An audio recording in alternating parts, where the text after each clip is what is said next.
Oh, ladies and gentlemen, didn't mean to do that, but our show is being sponsored by Sky Soul Society. Thank you, Sky Soul Society. But other than that, ladies and gentlemen, welcome to a Friday edition, Soul Friday, here on hashtag Fade to Black. I am your host, Donna Alamonte Morris, here with my bra, Beast Johnson. How you doing? Feeling quite mythical as I sip glorious nectar of the gods from my battle mead. Me, I'm just sticking to straight coffee, and I rather than using sugar, I used honey. Honey actually works better than sugar. Just want to let you all know, and a little bit of milk I prefer mixed the into tears it. and the anguish of my enemies. But I'm gonna have to try that. And it's better for your system. It's actually like a natural colonic. Yeah. Little known fact. The tears and the anguish of your haters and your enemies is quite therapeutic and holistic to your body. Wow, I can imagine how that tastes on steak, and I like mine's medium rare. So we're gonna go ahead and jump into the opening statements, and I'm gonna lead off. And I'm mainly going to be talking about the Spears Steinberg podcast where they had Rizza Islam. I forgot the other lady's name, but I'm gonna give my thoughts on that because they was talking about the vaccine and how we ingest information. So enough of me talking about it. Let's get on with the opening statements.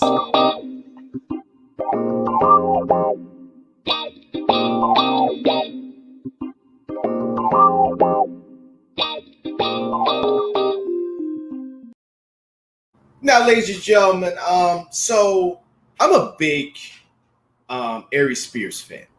For any of y'all don't know who Ari Spears is a comedian that's well known for being in Mad TV. Me, not only just Mad TV, I remember him in Tony McGuire. I think I got that movie wrong. I remember him in The Pest. I remember him having, little cameos in certain movies that's not coming to mind, but I can see it in my eyes, but I just can't remember the movie's name. But Ari Spears, who is vaccinated like myself, he was like, I want to talk to people that don't believe in the vaccine, that don't believe in jab, as they call it, and all that stuff. And Rizza Islam was the first person that he mentioned. And then he had this other sister that's on there. Unfortunately, I don't remember her name. And my take is, and he did something that I've done on past shows that I told my panelists that I need to stop doing. Is when I have somebody with a different opposing view, that I have them just basically just take it over and I don't have no pushback. Even though I do play devil's advocate, Beast, who always wanted to take the devil's advocate part away from me, but lately I've been trying to take it back. That as a host, you're supposed to play devil's advocate, but also you can kick back and say, hey, this is how I feel about it. And honestly, the only person that was kind of getting back at what Rizza Islam and everybody else was saying was Steinberg, who's also a comedian himself. Met him in person twice. Pretty cool dude. He was pushing back with stats and all that stuff, and I appreciate that from him, rather than just having Rizza Islam sitting there and throwing those facts. Now, here's my issue when we have people who is highly intelligent and know all these things. People can say a lot of things that they're educated on. But then you end up finding out when you do the research yourself, you look at it and you're like, wait a minute, hold up. What about this part? What about that part? Now I'm gonna use the military for example. So in the Army, we all about regulations. You always, and everybody knows who I'm talking about. You got that one stickler that's always trying to go by the regulations. As I stated on this show, if everybody went by the letter in the military, the Army will, I won't say the Army, all of the military will be even smaller than it is right now, according to the population of America, of how many people join the military, because we are the 1%, the true 1%ers. But if the Army was actually following the regulation to the T, the Army wouldn't be as big as it is. It would be like super, super small. But I digress. What I'm saying is, when you have people like Rizza Islam, not trying to throw shade at him at all, you have to understand, when people throw these big things at you, these big words at you, yes, it will throw you off guard. But you always got to stand on your square. Because if somebody quotes a regulation or quote a policy that happens, you should always come back there like, okay, what does it exactly says? Because if they know the name of it, go in context what it is, not that it goes with your narrative. That's why I respect people like Conscious Lee that always says research over me search. And how Rizza was explaining about talking to doctors that Ari Spears was bringing up that helped create this vaccine, which were all African Americans, by the way. And how Rizza Islam, and I'm shocked that Ari Spears ain't pushed back on him, is like, you all about Black unity. And Rizza comes back and he says, well, I met with one of those doctors, and people gotta understand it's different between being educated and being, how can you say it? How can I say it? Brainwashed. I'm gonna use that, brainwashed, paraphrase. And being brainwashed with information that they know. So I'm thinking to myself, so you tell me that all people who go to college are just getting brainwashed? And the sad thing is, he got degrees himself. I would have, and Beast knows me. And anybody who's been rocking the show the long way knows me. Because you just can't sit there and say just because somebody else getting a degree and that saying that they're not getting educated, they're getting brainwashed. But you got degrees. I just recently came off of TikTok and I saw one of his videos where he said, well, your diplomas, your degrees don't mean nothing if you don't do something with them. So the hypocrisy is crazy. But for him to sit there and say when he was talking about the doctor, I just saw through the bullshit. Because I'm thinking to myself, like, that is what you think. That is what you believe. You are putting your insecurities on that doctor that you apparently had a conversation with. Because you thought that she was brainwashed, but she was probably telling you the truth about everything, and you just wasn't liking the information. See, this is what happens when you think logically and you think critically. That's like me, in Beast, he's basically the man of the streets on this show. That's like me telling Beast how it goes down this block because I read up of the history of his area, of all the gangs and all the crimes and all that stuff. And I'm coming to him trying to tell him what the deal is. Beast gonna look at me like I'm crazy. Like, dude, I've been here all my life. Anybody could write anything in books and newspapers about my block, but nobody, not even a historian, is gonna know more about my block than me. So when you get having conversations with people like Rizza Islam, number one, I would say this: come fully prepared on what you're going to talk about. And number two, anytime when somebody throws out, a regulation or a new law and all that stuff, tell them to go into detail. Tell them what part of the law that you don't like, or what are they saying that you don't like. Help me, school me. But also at the same time, do your due diligence. When you hear something like that, you do your own research. Because 9 times out of 10, when people like that throws out policies that you never even heard of, but on hindsight makes sense. You look it up for yourself, it's like, that is not what he's talking about. And I'm not just talking about Rizza Islam and just him. I'm talking about people like him in general. Because yes, anybody can read a book and they can just go off the cuff like, look, I know about this, I know about that, without actually knowing what about this and what about that. And that's why I always push back when he was bringing up all the doctors and saying that the scientists and everybody's 50-50. How would you know? You're not even a scientist yourself. You're not a doctor. So how do you know that the organizations within that community, how do you know what's going on?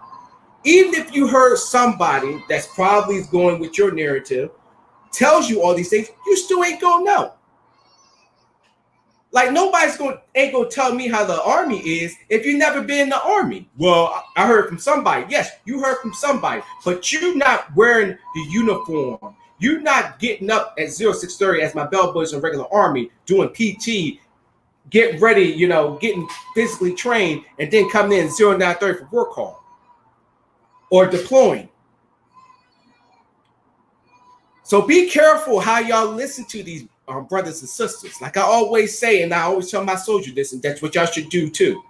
Number one, do your research, but number two, always question everything.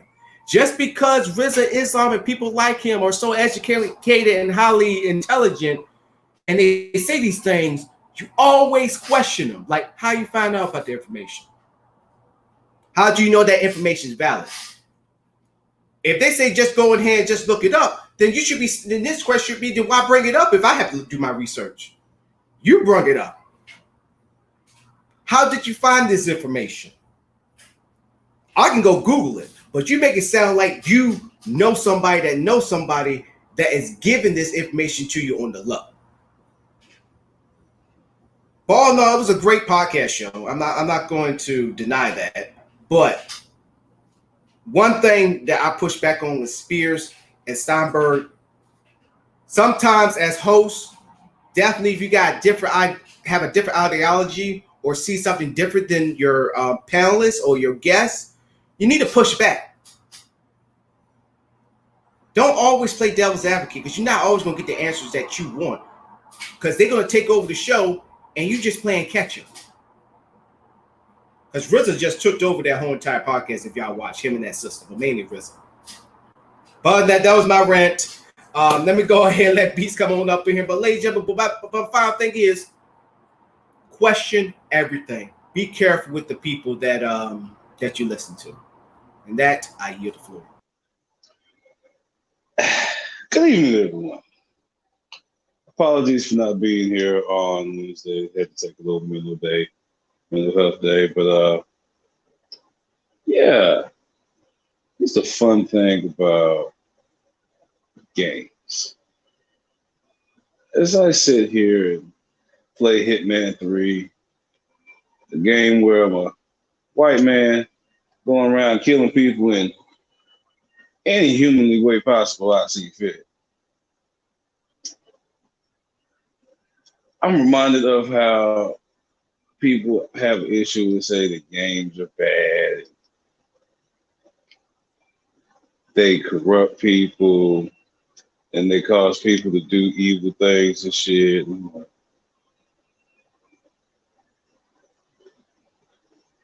That's dumb.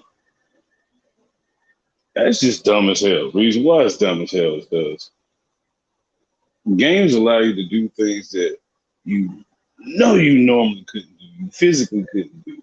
You consciously couldn't wrap your brain around the concept of trying to do. It is that cathartic, therapeutic means of exercising certain demons that when exercised amongst society and reality, you get terms like cultist, serial killer, misogynist, or highly decorated army vet, however you want to call it. But point being, A lot of shit that we want to do in video games and that we can't do in video games allows us to get that energy out.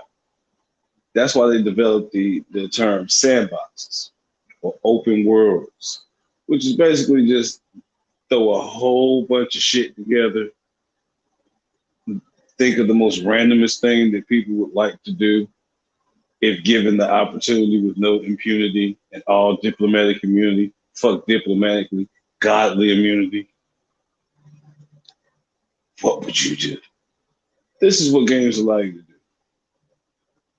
Now, for me, I was born of a more aggressive nature and come from violent stock. So I can't really handle a lot of my issues in society because that would require me having to put my hands on people. And me having to put my hands on people requires the police being involved and a whole bunch of rigmarole. I'm not going back over that shit. So fighting games have always been a good outlet for me because I already grew up doing a good portion of these moves. I grew up learning how to do anyway. And it allows me to kind of study a little bit, but most importantly, that's to get all that evil energy out. One of them days where I just want to beat somebody's head in. I'm gonna go home and play about 3 hours worth of Mortal Kombat. They just do nothing fatality. Just do the dirtiest moves that my favorite characters happen to have. That's it. That's therapy. I feel better the next day. Now for those weak-minded, low-end spectrum individuals who's already disturbed and fractured and deformed, malformed psyche is truly susceptible to misperceiving and intermingling reality and video games. Yeah, I could see that, but it's already a whole bunch of other shit that was wrong with them before that game gave them the idea of trying to execute it in their fashion.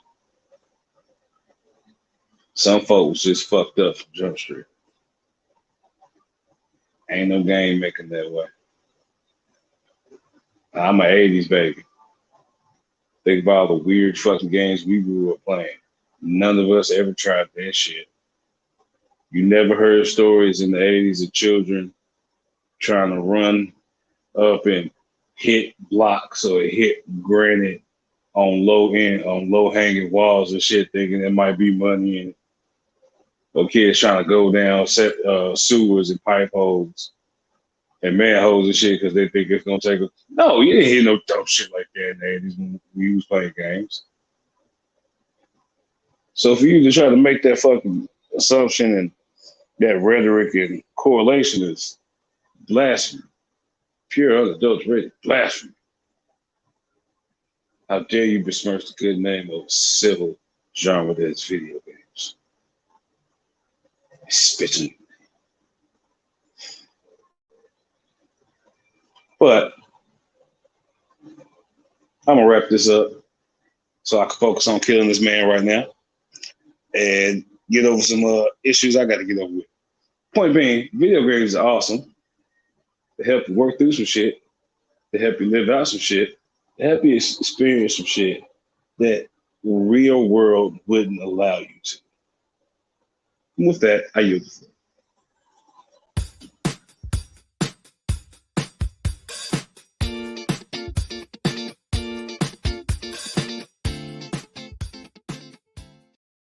Once again, shouts out to Sky Zone Society for being our sponsor of today's show. Please, I just want to clarify real quick before anything gets taken out of context on what I said. So, and it's not directly pointing at RZA Islam. It's not directly pointing at him. It's just people like RZA Islam that's in positions like RZA Islam, where if you hear him and you like, oh, he's making a whole lot of sense. He's on it. But that goes to people with the impressionable minds or people who just don't do no research. And so like I said, I'm not primarily talking about him. I'm talking about people that's in his position that just go on social media and just say all these things. I was recently, even though it was like an old video, where Rizza Islam, just like Louis Farrakhan, we talked about it on the show when he got kicked off Facebook. Rizza Islam, same thing happened to him. He was kicked off of all the social media platforms, which, to tell you the truth, with him spreading all this misinformation about the vaccines and all that stuff, once again, social media is privately owned. And for them to also talk about how white supremacy is running everything and all that stuff, you using the white people owned platforms. And so it's a lot of hypocrisy that's going on. And like we always say on this show, don't take our word for it. We encourage you to do your research. We always said that on this show, you know? And we also, just like what they would never do, is when they find out that they are wrong, don't apologize. There's plenty of times on this show when I found out that I was wrong, I come back on here, I was wrong, and I apologize. Not even on the show. Sometimes I do like an off show, as I call, I won't, in other words, not just an off show. I mean, just like, just an impromptu show, and I got a call. Mr. Jones actually calling me, but I'm going to have to decline it. I'm actually doing a show. But I messaged him. But what I'm saying is, ladies and gentlemen, you have to question your leaders. And I'm not talking about politicians. I'm talking about people like Rizza Islam. So if you follow Rizza Islam, that's great. But if you hear things from him that get your stomach kind of in knots, that make you question some things, ask the question. Question him. And real leaders will take that and be like, okay, either they're going to have the answers, or they would tell you a lie, or what a real leader would do is tell you, I don't have the answer to that now, but I will find out the answer for you and I will come back and give you the answer. That's what real leaders do. I get questioned all the time. Beast, I guarantee you get questioned all the time. But we also question things too. If we feel that somebody's not saying anything that's not giving us a nice, how can I say it, comfort, we're gonna say something. Exactly. We got you. So I just want to make that clarified, because I know it's probably gonna go get to Rizza Islam or one of his supporters or anything like that, sitting there saying, well, this brother, he sounds like cool and all that stuff. No. You have to question your leaders. We're not talking about politicians. He should be questioned just like everybody else. And just because he sounds intelligent does not mean that he is intelligent. Even intelligent people don't know what the hell they're talking about. This is why y'all have to do the work and research for yourselves. Because I can tell you that, it rained Skittles yesterday. A lot of my followers are going to believe me without nobody questioning me like, hold up, that is impossible. I can sit there and say it's an encyclopedia. Encyclopedia, it states that it can rain Skittles. Until you look it up yourself, you're like, hold up, wait a minute. It's just one of those things. So I just want to clarify that real quick. So I got Mr. Jones giving me a call. But Beach, what do you got to get off your chest, man? I got to hear this. No, I got to get off my chest. The hypocrisy with you females. A lot of men understand and acknowledge all the bullshit that y'all claim y'all want. We just want you to go about the means of carrying yourself in that manner to actually deserve it. At least the shit there is a required effort on our end. Now, no matter how you personally perceive that man, if you just be completely honest with him, 9 out of 10 says you're still gonna get what the fuck you want from him. So there's a difference, ladies and gentlemen, between DOD and DWD. And I think we're all adults to understand the D that I'm talking about. Now, DOD, or on demand, is pretty much what it says, on demand, leaving yourself open to their whims and their desires, as well as their schedule. So you basically have to keep, if you want to keep messing with this chick and she wants the DOD, then you pretty much have to, she wants you to treat her as if you're the only chick she's fucking. That way, when she desires and wants it on demand, it's readily accessible. Now there's the WD. That's when desired. You got a lot of these bush dykes and bull dykers that fall into this category. You know, especially the ones that were late in life, so they got a couple kids. All it takes is that one. All it takes is that one. You'll never forget. Understand that, ladies. All it takes is that one. You will never truly leave. You'll always be a free agent, a Bo Jackson, Deion Sanders playing for both sides. Fuck you what we say. Point being, when desired, it's like that, when desired. So it's a more casual understanding. The difference with that is there's more control on your end because it's when desired. So she has to come to you with it. So if you're not accessible, then it is what it is. You know, it's kind of like going to your favorite restaurant, having a taste for a particular item, and you find out that that item's not there, not in season there, or that particular store is closed. Like, well, fuck it. So let me get this straight. There's more men in the world, correct, than women, or the stat is there's more women than men? Well, by men, we're talking straight heterosexual men. I mean, men in general. I mean, well, not because in general, it's still like, I think it was like a 2-to-1, maybe 3-to-1 in the ratio of women to men. But adding in the count of homosexuality, LGBT, and all that, and this is before the inclusion of trans, so that number is going to definitely have an asterisk to it. Where they were probably following the alphabet.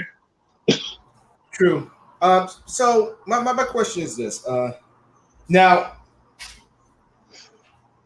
me and you, Beast, we not Kevin Samuels fans. We just like watching his content and hearing what he had to say. Yeah. Now, even Mayo, he same thing with Mayo, who, by the way, and living his best life again. He left the country to go to Jamaica to blow off the steam. Right. Now, let's think about it. Just look, it's only a handful of niggas that's doing it the right way. I gotta give props because he's doing it the right way. He's doing it the right way. Usually when you hear of black men or men in general of our age and demographic and caliber going from Nigeria to Jamaica, I don't even know. Pretty much the nigga just went to Jamaica first before he came home. I don't think, or at least he came home, dropped off the Nigeria chick and the African stuff. He still never answered that question. Still never answered. Of course, he ain't gonna answer publicly. Of course, he ain't gonna answer publicly. I don't blame him. No disrespect. I know. But so what thing I gotta get the devil his due. I know I'm gonna get a lot of heat for this, so be it. Beast could get a lot of heat for what he's about to say, so be it. Kevin Savage do be making some points. No. Not some points. How about this? A lot of points. Look, I'm gonna go ahead and keep it a band with people. It's to folk that know me, and to anyone that has actually listened to me and heard the colorful balance of vulgarity and articulation. Kevin Samuels is like my final evolved form. Throw some money. Like, let's keep, like, for real. Let's keep it real. Throw some money. Nice little collar button up and shit. I say the same because I literally say I got your hood is on my mama, on my parents' marriage, on both my parents, on my mama and my daddy. I have literally verbatim said a good 65% of the shit that he has said to these women. And that's nothing over the years. Yeah, and so that's like I understand completely what he's doing. What he's saying. I don't like how he's coming at him, but it's a formula, and you got to treat everybody general. The ladies need to come in correct. When they come in correct, the shit is more in their favor. They can at least present themselves a little bit better. Because he gonna ask, look, how you doing? Where you from? It's the same shit you will have to do anytime you meet somebody. How you doing? What's your name? What's your name if you don't mind me asking? What's your age? Where you from? But you got also, kids? You married? Women, yeah. He always asks that. He always asks those general questions, and that's right there is the formula of like, okay, how is this conversation going to go? But sometimes I think these women are a glutton for pain, like it's a badge of honor for them to come on this show. I honestly believe that, and that's why I understand when Kevin Samuels be like, "Hey, look, I ain't here to come up on here," and when he always say, "Yeah," and I understand when he says you can't make this shit up. I believe it, but it's sad that it's true. You can't make the shit up that come on there with all these issues and all these problems, and then it just flicks over to us. But go on ahead. Just to say we can't make this shit up when you talk about women and their perception of words and not really listening. I had a female friend some years ago. It was at one of my former apartments when I had roommates. She was messing with one of my roommates at the time. Oh, wow. We in the living room, cool. Like, we all went to high school together, so it's nothing. So it's a chill situation. We in the living room. I'm playing the games. Him and her is on the couch. For some reason, like, we just like talking shit to each other, and she came out of her mouth left and was like, I cut you. Like I cut the shit out you. It's like something to that effect. And I just retorted real quick, like, bitch, really? Yeah. If you're gonna threaten me, you got to do more than say you're gonna cut me. And she, you the fuck you call it a bitch? You just fixed your mouth and threatened to cut me and call your people to my house. And the only thing you took from that whole situation was I called you a bitch. No, I said, bitch, you stupid. Because in that moment, if you honestly thought that shit was gonna happen, you just stupid bitch. Footnote, my father always raised me with the mindset and the mantra of, you are to never hit a woman. But the second that woman tries to bring physical harm or mortal harm upon your life and your body, you beat that bitch the fuck up. So I learned very early, there's a difference between women and females and bitches. That's why I have an issue when women like to call themselves bitches, because I was raised to hit bitches, because bitches like to get out of line and think they're going to put their hands on me. And I ain't with that, especially if I ain't deserving. Right. So please change verbs. Yeah, I think Whoopi Goldberg got heat for that many years ago. Everybody remember when she first took over for The View. And that was the topic of conversation. The whole entire table went against her. She was like, look, I was raised in the house, so I'm paraphrasing what she said. She said, I was always told, if you hit me, I'm going to hit you back. And that should not go no different to a woman. If a woman was to go lay her hands on the man, then the man has the right to hear her back. And I was got a raised in a sister. household She was just raised like the that. same fucking way. Yeah, I have and a younger sister, 13 months apart. We were raised. Look, my sisters don't let no man hit you, but don't start no shit with a man and try to give him reason to hit you. Only you know hit a what? man in defense. If he try to hit you, then fuck that nigga up. Right. But don't just I be wish going out your way putting hands on folk. Right. I wish Teach was on the show because she has a saying that she always said when it comes to something like that. She said, "Won't start nothing, won't be nothing." A saying that her grandma told her. I wish Teach was on the show to say that, but I mean, it's true. It's entirely true. You women, and I'm talking to all of you. Mm-hmm. All When nationality creeds come. right? All you westernized, mentally minded, modern women. Clarify. Right. And I'm like this. This goes beyond putting your hands on a woman. You putting your hands on us. When you step into a man's world, realize the rules changes. There's one thing that I do disagree with Kevin Samuels when he talk about the equality part. When he talk about if women wants to be equal to a man, a woman should be equal to a man. I'm talking about in pay and also talk about in respect. But this is where we do agree. When you step into a man's world where you think that you can just tell a man what he needs to do when he's coming home from work, you yelling, screaming at him, and all that stuff. I'm gonna use this for example. If you go if you in the store and you in line, and let's say you got into it with another patron. Let's say they actually bumped into you, and you sitting there cussing them out, and even when they try to apologize to you, now you want your man to step in like, oh, you ain't gonna have my back?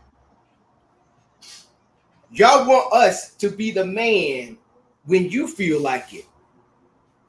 See, that's when I do agree with Kevin Samuels. When you in a man's world and you think you're gonna get that same respect, I'm gonna tag you in, and you think you're gonna get that same respect, that's when that equality does not matter. But go ahead, hot tag. And he comes in running wild. Let's get in on equality.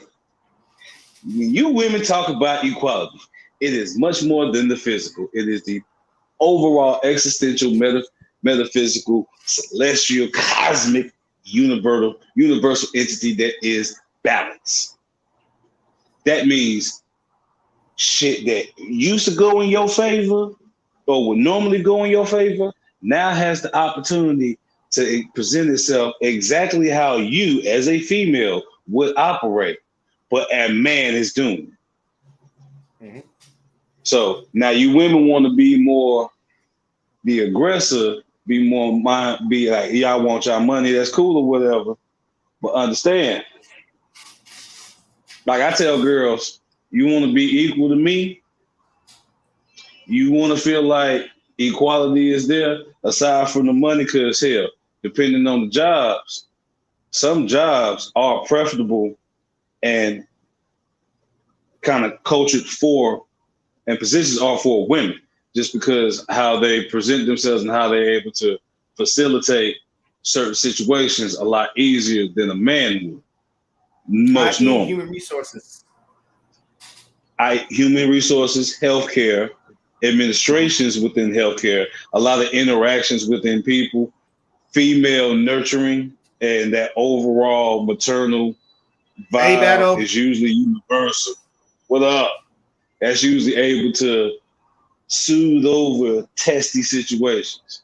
You know, it takes a strong brother and a strong man that is assertive within himself to possess that true paternal nurturing on the balancing.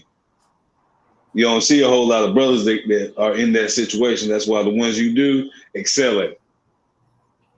Yeah. But so, like I said, you want to be equal with me, girl? Come to my house, have sex with me, leave me butt naked on the bed. And for real, leave me butt naked on the bed, laying on my stomach with my feet kicked up, arms up like this while you get dressed on my some. So what are we? Do that. You want to be equal? And ladies, you want to be equal to men? Start doing that shit. Because I ain't going to lie. It happened to me. And it threw me for a loop. And I realized, hold on. She dressed before I am. Why am I here feeling like the female? Why I feel used all of a sudden?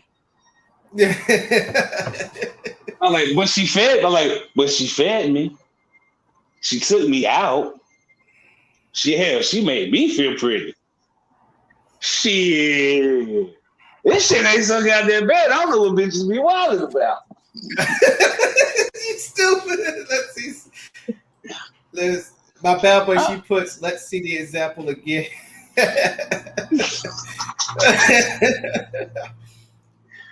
Hey, it can happen, baby. That's all I'm saying. You want to be balanced. You got to understand, like, because on the bad end of that balance, you hear the stories of toxic, manipulative, abusive baby mamas using the court system to torture the baby daddy or the ex. True. Well, we're in a equal. You want to be equal. We're in a more equal mindset and landscape. Hell, I personally know of a complete flip situation where the dude was the piece of shit and fuck it on some Ike Turner shit, but he used the courts to keep kids. Yeah, that's crazy to me. Like the only case, well, but there's other cases. But you hear about it sometimes. Sometimes, yeah, that's what I'm about to say. Yeah, no, you hear about it amongst females, but it's like the domestic part of it. A lot of brothers ain't really gonna own up and be like and admit that they let their girl get more than.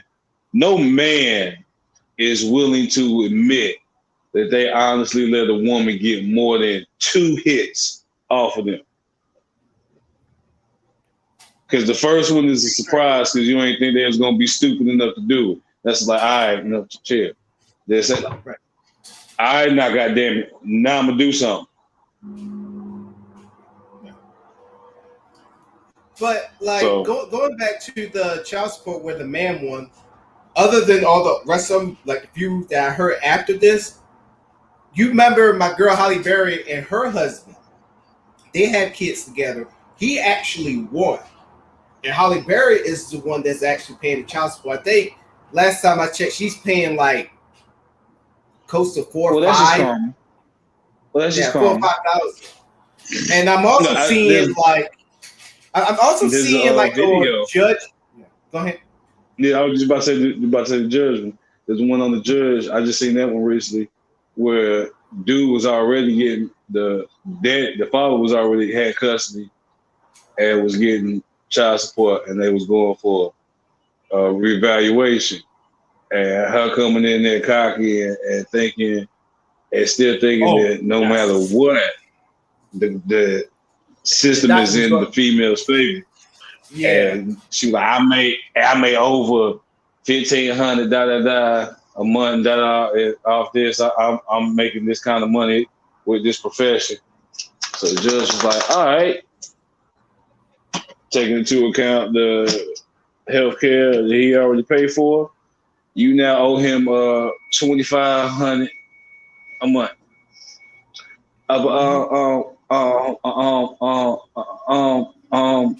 See. I said homes, and see what happens if there's a month where I don't send home, and my manager's just looking at it like he want to say, "Bitch, you better flip them motherfucking homes," but you can't say that in court. So he got to be godly. He's like, "Devil is alive. God don't like it." But look. But ladies and gentlemen, this is not exaggeration. She was doing the up, because like the judge, who was a sister, she's sitting there looking like, what else she got to say? And she was making all sorts of excuses. But I said, but you the one that said you make $1,500 a month. Mm-hmm. And she kept hitting her back with that. And I made my decision off of what you said. She And the looked like thing somebody grandma just telling their business on the whole family. Like, you know, you ain't had no business fucking your cousin in the back seat last night. One of those Grandma! speaking out loud conversations type of things. You know what happens at the cookout. You know at the cookout, you got all the aunties and aunties and grandmas over there talking. Let me see what Bell saying. So seeing bitches be fucking up when they want to show out and not like the outcome when she trying to be bougie. And that goes across the board because you got different names, like just like a sandwich is a foot long, is a gyro, is a sub, is a hoagie, is a baguette. Stop getting me hungry. Where the fuck you from? You know what I'm saying? Where the fuck you from is called something. So this type of energy got different names across different classes and different races. But you can't just say the bougie and ratchet is the same as that fucking Karen mentality. Because I done seen many a black Karens in my time working fast food. And I done had to put all them heifers in check. Look, story. Mama, I love you. So any story that starts off with Mama, I love you. So I think I was 10 or 11. I think I was somewhere around that age. And we just had a Subway that was built in our area. Let me see what I've asked. The hope is for me. Yes, she's from I believe you're from New Jersey, right, Beth? I think she is. So we go to the Subway, and I knew it was new in our area, so we go there. And the girl, she was I don't know what she was doing, and my mom was like, "Hey, are you going to serve me or what?" I'm like, and you know, the other side like, "Mama, calm down." She's like, "No, we were staying there for a good like 5 minutes or something like that. All right, cool." And she was like, "No, I want my damn food. Let's go. I want the pizza sub, thank you." She's like, "What you want?" I said, "I just want regular sub." "What's a regular sub?" I'm like, "The regular sub, just ham, cheese, tomato, and all that stuff." I would try to be nice to the girl. Then the girl actually left her spoon. Yeah, the girl left the spoon on top of the little tray where you know the little top that opens it up, and they usually keep the spoon up in there, but she left it on top because she was trying to get the bread. And Mama was like, I know you're gonna wash that spoon off." I'm like, "Mama." She's like, "No, all the spoons up in the freaking food." She left my damn spoon outside. I'm like, And the girl looked so embarrassed because we actually had a line behind us. And I guarantee you, if I tell my mama this story, she could be like, "No, I wasn't mean to her." It would go from I wasn't mean to her. She should do what she was doing. Yeah. It was like, I wasn't mean to her. She should have known what she was doing. And I'm like, And I got the courage, and I was old enough to finally tell my mama, like when we went to a store, and she kind of did the same thing with the cashier. I'm like, "Mama, calm down." I'm like, "Did you just see everybody else that was before us? You saw the last people with all the damn groceries in front of us that she had to ring, and not to mention they were an old couple, and they was paying with freaking change and dollars that they could barely even count." I'm like, "Give the woman," I'm like, "Mama, give her a break." And I literally tried to say, "Mom, I ain't taking you nowhere no more." And she was in my car. And it was after I was downrange. I said, "Mom, I ain't taking you nowhere no more." And she's like, "Who you think you're talking to?" I'm talking to you. Yeah. That is the beauty of being. That's when that's the beauty of being grown. Yeah. You get to tell at least one of your parents some grown shit. Look. Like I had that with my ex. I was borrowing her car, and I had to take my nephew to a doctor's appointment. Doing that, running late, picking her up, and my mom's acting like she wasn't gonna give up no gas money, and then tried to get lippy, and I was like, "Oh, who the fuck you talking to? You need to give this woman some gas because this is her car. She ain't have to let me drive it, let alone let me drive it to run your ass nowhere.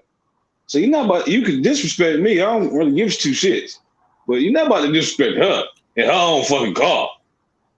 Yeah, you better pay. Yeah. You know, like, no, I said, Mom, I love you, but either you gonna pay or I'm gonna get the money off your card and pay. And you know I'm gonna get it. So either way, now let me explain. For folk be like, you used to rob your mama, you were grateful heathen.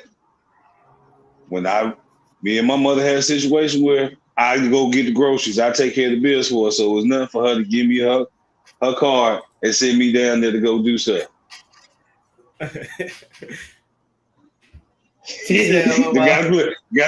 Gotta clarify. I don't need nobody grandma at me like, boy, I'm gonna beat your ass. We praying for you at such and such church on Pennsylvania. I don't need that. I don't need nobody throwing oil at me. Speaking of that, let's go ahead. Let's shift gears a little bit because what I really want to get into is what is going on with hip hop, dog? What is going on? Because Beast, this is your life, and we rarely talked about. I think the last time you talked about hip hop was either Kanye's album versus Kanye's album. A battle. Yeah. Which one do you like? Do you like Kanye's or do you like Drake's? But what's going on with hip hop right now? Because everybody seems to get mad at Lil Nas X for some reason, and he's kicking ass. Well, with Drake. He's just because he's. I mean, I assumed it earlier, but after I seen the little video and heard the story, I kind of fell into it. But now seeing his daddy Instagram page, it just confirms my earlier presumption. He's a fucking troll. He's a black 6'9". I have to agree with you on that. I have to. All right, because I mean, look at it. Like, this boy is actually now doing those lawyer compensation ads about if you being offended by him. Like, this motherfucker is literally going out of his way to say and do almost along the same paths of Marilyn Manson, just doing the most oddball, weird shit to piss off everybody. Like you just sit back and ask yourself, how can I piss him off? Who? Everyone. What do you mean everyone? Everyone. I'm a black nigga from the hood that did cowboy song with Billy Ray Cyrus. And Country Boys like that got him unnerved. Then I said I'm a gay hip hop, country hip hop artist that's flamboyantly gay. Now I'm just flamboyantly gay. This nigga is fabulously gay. Oh. Yeah. Right. Anybody saw that video? Saw that commercial with him and Elton John? Like it is a small niche subset of homosexual, flamboyant, effeminate gay men that every other fucking plateau of gay men can't fucking stand. And I have run across many gay friends across my town, got some dear friends that happen to be gay. And if you met them, you probably wouldn't know unless you met them with their husbands. Point being, even these dudes, like I've run across the faggots, the drags, all of them. But it's that certain set that's so flamboyantly, effeminately, femalicely gay that even the biggest faggot you know is like, now that faggot need to fucking stop right there. That shit's just too goddamn gay. Yeah, I came across and I saw many videos of Lil Nas X, and I saw some flamboyantly faggoty ass Atlanta boys was like, that nigga need to stop. That shit just too much now. Like, why this nigga? He just being gay for the sucker of being gay. Like, come on now. Like, this is how this nigga is acting. Oh, come on now. Why he got to be gay just to come on, man? Can't you just be gay? Just be gay, nigga. I mean, come on, that shit. Yeah, and then don't there, nobody but want then to be there's saying don't nobody trying to be saying all that shit on the goddamn music video. This is a nigga look with at a beard. look who just commented. I'm going there. Well, man. But here's my thing on with the Lil Nas X thing. I think Troll is putting it perfectly, and he knows it. And I mean, he literally knows that someone did get my. But he knows they ain't figured it out yet. That's what it is. He knows they ain't figured it out yet. About this boy that drive through on his friend. Oh my gosh. About this boy in the drive through with his food. Oh hell. My girl. Yeah, so here's my thing. Troll, yes. But look at how much heat he's getting in wrestling terms. Anybody who's a wrestling fan like me and Beast. Oh, that boy getting heat. He is getting heat. And here's the thing: people think that's a wrestling term, but Beast, school. That's a street term too. Street's been using that for a hot minute. Now, see, with heat, it's loosely the same because when a nigga got too much heat on him, that means you out here wilding. You out here acting in a manner, even beyond hot boys. You're acting to get clerical for the unenlightened. When an individual in an urban environment has set heat, he has allowed his actions, his conduct, and his manner on a public persona to be in an inappropriate manner that would lead all those from the naively civilized civilian to the most astute of law enforcement officers to question them about their endeavors, especially when they are in said endeavors that are litigiously loose, to say the least. Yeah. Hood version, you out here wilding, my nigga. You need to calm the fuck down. Right.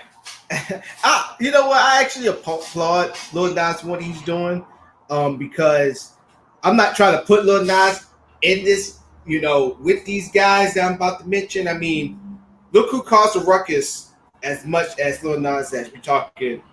Remember Tupac? Tupac was causing ruckus when he was alive. He was trying to keep up with that gang mentality and all that. Who else can you name that caused a big ruckus and freaking hip hop? You might as well put DMX right there. DMX made a reckless. Yeah, go ahead. DMX was a creature unto himself. Definitely one of the only straight male artists to prolifically tell the world to suck his dick. I've never heard, even in prison, I've never heard a man tell other men so vehemently and so casually in the same breath, suck my dick. As fluently as Pimp C or Too Short say, bitch. Yeah. Or Lil Jon says, yeah. Suck my dick. And who else you got? Prince. Might as well put now Prince himself. Prince is on a whole nother level. Look here. Prince is on a whole nother level. This man who literally, I never knew this story. You probably do. When Prince went to Nashville and his opening number was him gyrating and doing things on the bed, like, come on, everybody, let's put two and two together. He did that on stage at Nashville. The people that was running the show in Nashville canceled the show right there. Lights went out.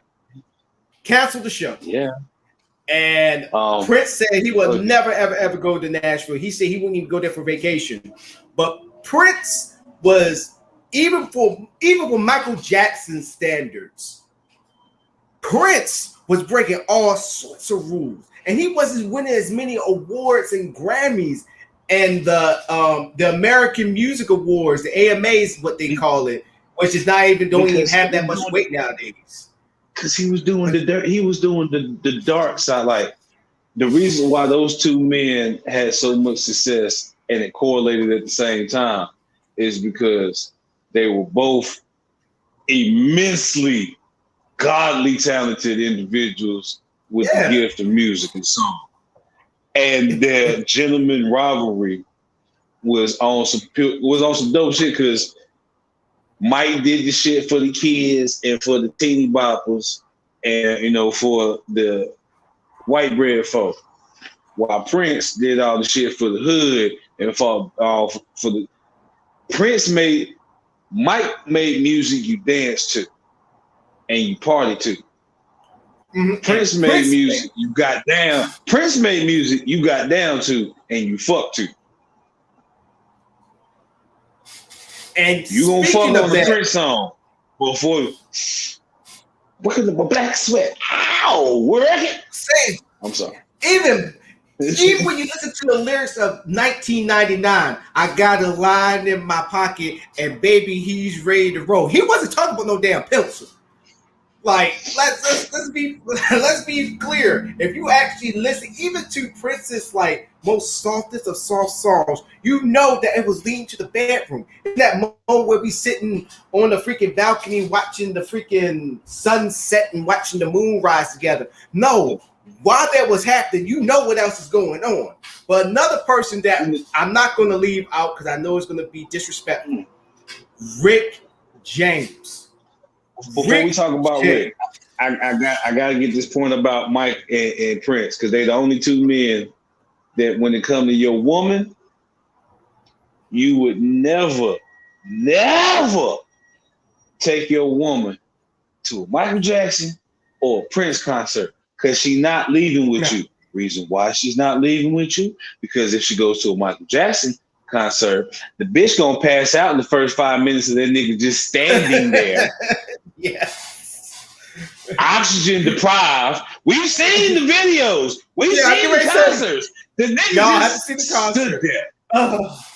Just faded. Look at his there like Superman. No cape. No wind dealing with. What? Look at that. Nobody. Just look. His dangerous. What's the Smooth Criminal tour? If y'all ever seen his most famous one, Live for Bucharest. Ooh. Oh, just him just jumping up and just standing there for 10 minutes. No. All those white women just fainting over. They had to bring security guards to do that. No. Before that nigga, bro, think about it like this. This is a reverse effect of a Tyson fight. You done paid all this goddamn money for the. We not even talking about the ticket, travel, accommodations, travel to that motherfucker. And the food there. Accoutrement. We just go with something that miscellaneous. Accoutrement. 5 minutes into this motherfucker hitting the stage, he just boom, boom. And the first 5 to 10 rows of bitches and some men, a good 3% men. I seen some brothers in there passed out like sisters. But they be like, and I seen grown men with beards and mustaches like Freddie Mercury. No, but you know I first think you dropped first. But here's the Prince. Flip in. Why you don't take your girl to Prince? Because by the end of it, both of y'all gonna be partying. He gonna be doing some crazy shit, and your eyes gonna divert because it's Prince. It's the only grown man that got away with publicly walking around with his ass out. In some heels, nonetheless. With a mean perm. No, hair did. That was hair did. Hair did. Yeah, you're right. Hair did. That nigga he still had the wrap on from this morning. He just put a fresh one to match the color. No, he was not fucking playing. That's yes, bitch. You gotta give him respect due. Look, Prince had swagger. And then when you hear different comedians like Jamie Foxx saying, you can't look Prince in the face. You can't look him in the eyes. True too. No. He said he put some type of little curse on you like you can't look away. It's like you want Prince, but I don't roll that way. It's the picture of Prince that Charlie Murphy was talking about posthumously. Yes. And it proved that this nigga really got down and balled out in his stage gear, basically. So he got the damn flamboyant leather pants with the frills out, with the damn 4-inch heels, a mean ass perm with that shit parted right here with the side bang with the curl on it, and then the other side's kind of chopped over bob just to hit the ear. Yeah. Nigga looked like he just got through putting on makeup, facial hair on fleek, and he doing the AI crossover setup. As a man, if I saw that at that moment, I need to fall back because it's a lot of questions and feelings and thoughts running through my head. It's some shit I got to process right now because shit didn't look right and it made me feel some kind of way. Yo. So first off, don't look Prince out. Yeah, it take you and your bitch on. Look, when he first Charlie Murphy was first talking about that story, when they went and changed it to their sweats, and they say they came out and they still wearing the same shit from the club. And the dude that he was talking about that looked like a woman, I did my research. I did not know Vlad did an interview with this brother, and I'm looking like, oh shit. Nigga, you look like somebody old ass auntie. Right. I said, I could imagine how you look back in the day, because I had to look closely too, because he had tattoo right there. I was like, and I saw the title. It says, right. It's like his thoughts on the Charlie Murphy story about him. I was like, huh? I had to click on it. I was like, oh, that's him? Yeah, Charlamagne got a new chick in there. Got a new chick and she's bad bitch. Better than the motherfucker. Now we're talking about Mickey Free. That's the nigga. I think he was. Oh, my back hurt. I think he was one of his guitarists. To take the truth. Ladies, you know what? Look that up. Hold on. I gotta look that up. He looked like he was one of the DeBarge cousins. Right. Oh, what's his name? Mickey Free. Because the Barges had an excuse because every nigga in their family was just like, I want to know what this is like, an urban myth amongst black folk that we don't really talk about collectively, but we kind of randomly think about as a passing thought. What do Mama and Daddy DeBarge look like? Because the daughters are beautiful. But the boys, every boy is light skinned and pretty. Who y'all look like? Look, hold on. I got the photo. Who's the pretty one? Hold on. It's the weirdest question. Who's the pretty one? The mama or the daddy? Look. I got the photo right here. I can't believe this show just took this turn, ladies and gentlemen. Like I said, this is so private. This is what you get. This is what y'all get, ladies and gentlemen. Man. This is Mickey Free back in the day. That's him. I'm going full screen. Ladies and gentlemen, this right here is like Sheila, your little sister. That nigga look like Sheila, your little sister. Look, help me, Jesus. He makes her look like a boy. That's crazy. Look, hold on. I can't even get past the hair. I can't get past the hair. I can't even look at it. Look at his chest to see if there's actual breast there, because the hair and the nose is just scream. Yes. Look. This is how look here. Look. This is freaking Halle Berry's freaking double. This is her stunt double right here. Oh my god. I know this guy right here. I met him downrange. Side note, I met him downrange. Love his music, but come on, man. Like you want to look. And niggas was drunk on cocaine and crack too. Oh my god. Look. Okay, let me show you what he looks like now. Let me go ahead. 80s, baby. I'm telling you. Oh my gosh. So let me go ahead and cancel that one. Let me show you what he looks like now. I want to give him justice so we all can have an understanding. Man, ladies and gentlemen, this is wow. That's what they gotta say. Okay, I got a photo. Hold on. Wait till it pops up. Ladies and gentlemen, we are I already said on this show plenty of times, but you can't make this shit up. You can't make this shit up.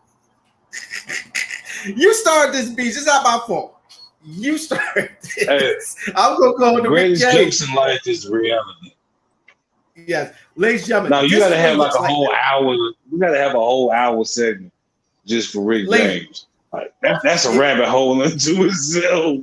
Yes, it is. But ladies and gentlemen, this is Mickey Free today. I can imagine how the after parties are.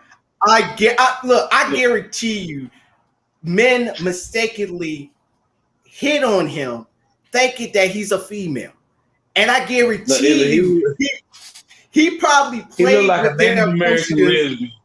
No, he looked like a Native American lesbian, or a transitioned Filipino Lebanese. Oh, it can go either way now in 2021. Because like looking at him now with the tattoos and the long hair, but he still got the feminine face. So it's like, are you post-op? Look, I gotta go back and look at this interview because I could imagine.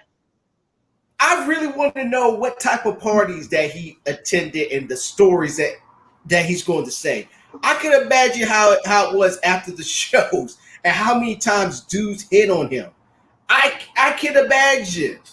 You know, I'm not trying to question his. I'm not even going to question his sexuality because that's none of my business. But I know no matter whether he's bi or he's straight as an arrow, I know he got stories of thousands of dudes. I guarantee a lot of women probably hit on him too, but I guarantee you the dudes gonna outweigh the girls, you know, sitting there buying him drinks, and I guarantee he probably gets into the gimmick like, you know, free drinks. Hey, pretty lit. Hey, pretty lit. Oh shit. Right. Oh, and then he probably lets her know. Like But and here's the crazy thing about this too. In society, you do got dudes that actually look more feminine than they look manly. You got them out here. So he's not the one that broke the mold, but back in the 80s, that was a big thing. The gender benders. He can count as a gender bender. And I think that's coming back more nowadays. But Boy George and David Bowie are two of the most beautiful men. And I use that term with every shred of masculinity and heterosexuality. Boy George on the top three, Boy George, David Bowie, in his Wham days, George Michael. Those were beautiful men. They was just fucking pretty. I mean, and then you got to think about the boy bands. You got Duran Duran. And David Bowie dressed like a chick, so I know he definitely had some drunk people trying to holler at him a couple times. And Boy George dressed like a chick too. He was gay, so he definitely wanted dudes to holler at him. But see, Boy George. So go back to Lil Nas X. If you think about it, I think he's the one that comes close to Boy George because Boy George lets you know, like, hey, I'm a drag and all that stuff. He comes close. Oh yeah, we got about Bret Michaels too. I forgot about Bret Michaels with Poison. I forgot. Sorry, Battle. I forgot. But yeah, Bret Michaels. Bret's a pretty dude. Bret's the only straight man I've ever seen get away with the pout. Yes. Like that grown man will pout. He's got pouty lips, and he will. And every one of his photos, his lips always puckered. But see, I also respect him because he got respect for it. Yeah, he always puckered his lip. Look at all his pictures. Don't make me pull up a picture. You know what? If I get I got to do it to him. He's a hell of a musician, and he get bitches. Yes. He get bitches, he get women, he get ladies, he get females. So respect my nigga. Okay, I got it. LL can lick his lips. Bret Michaels can get his pout on. and always he was the duck face before the duck face. Oh, he definitely was. Look, I got a picture for you. This for my pal Gigi. Just for her, because she brought him up. So guess what? Here you go. Ladies and gentlemen, look at that photo. Look at that. Look at that. Yeah, and he also did. I actually watched his show. His show was fun. And it one was thing more tolerable than Flavor Flav's. Yeah, I can admit that. But look how he puckers the lips. And also, big shout out to him. He also supports the military. But look at that pucker out the lips. Look at that. Easy on the eyes. I'm telling you. Still he's to like this a pretty day, boy. It's like Hulk Hogan's pretty little brother. Because he wears a headband too. And he gonna keep that long blonde hair in the back. Like, that could be a win for all we know at this fucking point. Look, Brett, but I'm gonna tell you one thing Brett Michaels ain't gonna never go worry about is being broke ever or being womanless. Yeah. Never in his life. Never. He don't have to worry about that. But yeah, Brett Michaels is a good-looking man. Pause. But yeah. But I'll tell you, I thought that chain though. I like that chain though. She's looking at the chain. I mean, hey, she's looking at. I mean, that's a nice size. If I'm gonna get a chain, that type, I'll usually get one look like this. So me myself, I'm like, yeah, that is a nice little chain though. I noticed it, but I ain't want to say nothing. I ain't want to be that guy. He can also get away because I believe that Brett Michaels also got diabetes. I think he got like type 2 diabetes. Yeah, he do. Which is sad, but other than that dude still get around like he's nobody. Because that's a black disease. Crazy. But going back to Lil Nas X, kind of off track. But other than that, the reason why I put him and Boy George in that same category is if you want to talk about putting more of that gayness out there, you have to give the nod to Boy George. Elton John. Here's the difference. Here's the problem. It's a balance. And everybody you're using, and I agree with you on that point too. But the issue that I see with him is you're overdoing. There's a fine balance that you have. Yeah, with Elton, he did, but because it boils down to the music. Elton had awesome music. Boy George had awesome fucking music. Lil Nas X, he got good music, but I try to listen to his shit, but he do so fucking much with the visuals that I can never watch any of his videos. Like, if I hear any of his music, I gotta hear it and hear it on. I don't need to see no fucking visual, because if I see a visual, it's gonna piss me off. Then I ain't gonna want to watch it, because when I hear it, I'm gonna see that fucking visual, and I don't want to see that visual, so I'm not gonna listen. And the thing is, I understand where you're coming from. You're not only just coming from it as, the artists that like to see artistry, on the screen. Yeah. You also talking. I try to listen to the music. Yeah, and then also and then also you come from it from a I won't say critic. I sit with what you said from a consumer too, because even with the artists, when they look at other artists, he got to look at it from two different views. He got to look at it as an artist. He also got to look at it as if I was a fan, because you got artists that are fans of other artists. So people got to understand that too.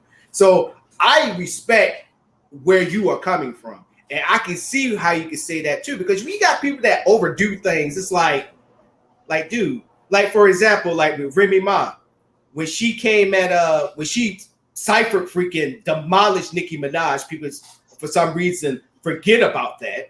That's why Nicki Minaj took that break. And then she did another one, which kind of was overkill. It's like, Remy, we get it. You already killed Nicki Minaj. She's dead on arrival.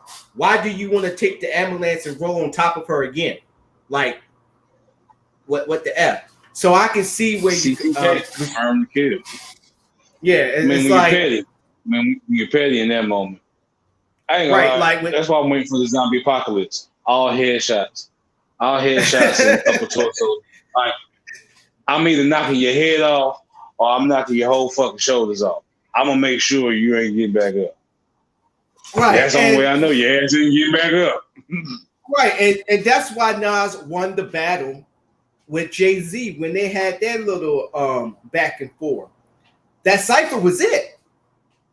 You ain't hear Nas do anything else because then when Jay-Z came back, what was his final comeback? And that was basically it because everybody wasn't even feeling that. I forgot what it was. I think it was super ugly and it was disrespect. It had a disrespectful moment, but the overall winner was Nas because you made that nigga mama pop in. You made Jay Mama come in hey. Like he done said some disrespectful shit, but you don't be bringing kids. Chill out. Yeah, but that cipher really killed Jay-Z, and then Jay-Z came out with one, and it was done. It was over with. But you didn't hear Nas bring anything out after that, which you brought up. Jay-Z, I forgot about Jay-Z's mom coming up and saying something, but still, he still didn't come up with another diss record because he already knew that he won. Because everybody in New York was like, they thought that freaking Jay-Z was going to win it. And Nas was like, look, you over there in Manhattan. I never left. Not where I'm from. Nas, is he from Brooklyn? Mm-hmm. Or from the Bronx? It's from Brooklyn or Bronx, one of the two. And he telling freaking Jay-Z, like, look, he said, I never left. You left. I never left. You went uptown. I stayed downtown. And he really showed Jay-Z. I think that's the only time in Jay-Z's career that he got shook up. Like, really shook up. But I'm happy that they reconciled their differences. That happened, like, what, decades ago? Which is great, because now they're both business owners. Yeah, they're both business owners now. And I guarantee you, freaking Jay-Z was telling Nas, like, look here, Nas, rapping is great, but you got to own your catalog. And now he's investing in freaking, like, businesses, startups and stuff. And look at Jay-Z. He got his own freaking, he got his own streaming system, got his own and he gets money off Pluto. And Jay-Z is a billionaire by himself, y'all. Not with him and Beyonce. Yes, Beyonce is worth close to $500 million, but Jay-Z's a billionaire himself. I had to tell my girlfriend that. She's going to kill me for saying this, but let's be clear. Not going to would never happen. Would say, as Dave Chappelle would most eloquently say, Jay-Z has that fuck you, bitch, money. And Beyonce says, fuck you, say. Jay-Z has the money to say, fuck you, heard me. That's the type of money Jay-Z has. He has enough money to say to Beyonce, shut the fuck up. Hey, her own daddy can't get away with saying that shit. That nigga disappeared 2 seconds after I finished the statement. That's it. And once again, ladies and gentlemen, because I know I'm gonna have to be. With Jay-Z, he got that double. He got that double back. When a man says something and she try to come back, you just give it a double back look to confirm, bitch, I meant what I said. Without having to say, bitch, I meant what I said. Because you could just be another artist that's worth $500 million compared to somebody that's worth over $1 billion. Right. Big and bitch, you'll never leave me. And not to mention, I got my own streaming service, and not to mention my own record label that is supplying your music. Right. That is supplying your music. And not to mention, I got my own concerts that I have with Budweiser. Because you remember he used to have that concert series with Budweiser. What was it called? All Over America or something like that? It doesn't matter what this man has. He has enough. This man has enough wealth. Like, he is the Black Bill Gates because he's still with his woman and his family. So he has enough money and assets to tell his woman, who happens to be Beyonce. So the Beehive, don't get mad at what I say this, but she married that man and he made more than her. So fuck how you feel. But right, he got that right to say whatever the fuck he wants to her. He got the right to say, bitch, you'll never leave me. Who the fuck you gonna find better than me? Mm-hmm. Who the fuck out here better than me? Bitch, who the fuck out? Bitch, who the fuck out here better than me? Now, mind you, Bill Gates just got divorced from his wife over almost 30 years, and she let him fuck his ex the whole time during the holidays. We talking about imagine you and your girl, like, all right, Donnell, for example. Donnell and his current girl get married. They get wealthy. We find out down the line that the girl prior to his current girlfriend, who is at this point his wife, and his wife of many years, has allowed him to stay in communicate and stay in close communication with his ex every holidays instead of spending them with their family. So for the hood niggas out there that understand what I'm saying, Bill Gates had a side piece the whole fucking marriage. Pretty much, Bill Gates had his side bitch first, then met his wife, had his money and told his wife the side bitch ain't going nowhere. I spend the holidays with her. You can leave, but she ain't going nowhere. And eventually, she got tired and said, fuck it. What's the lowest I can get out of this relationship? He cut her ass a check. Deuces, ho. Yep. Basically. But when you got that Bill Gates, Jay-Z money, you can do shit like that.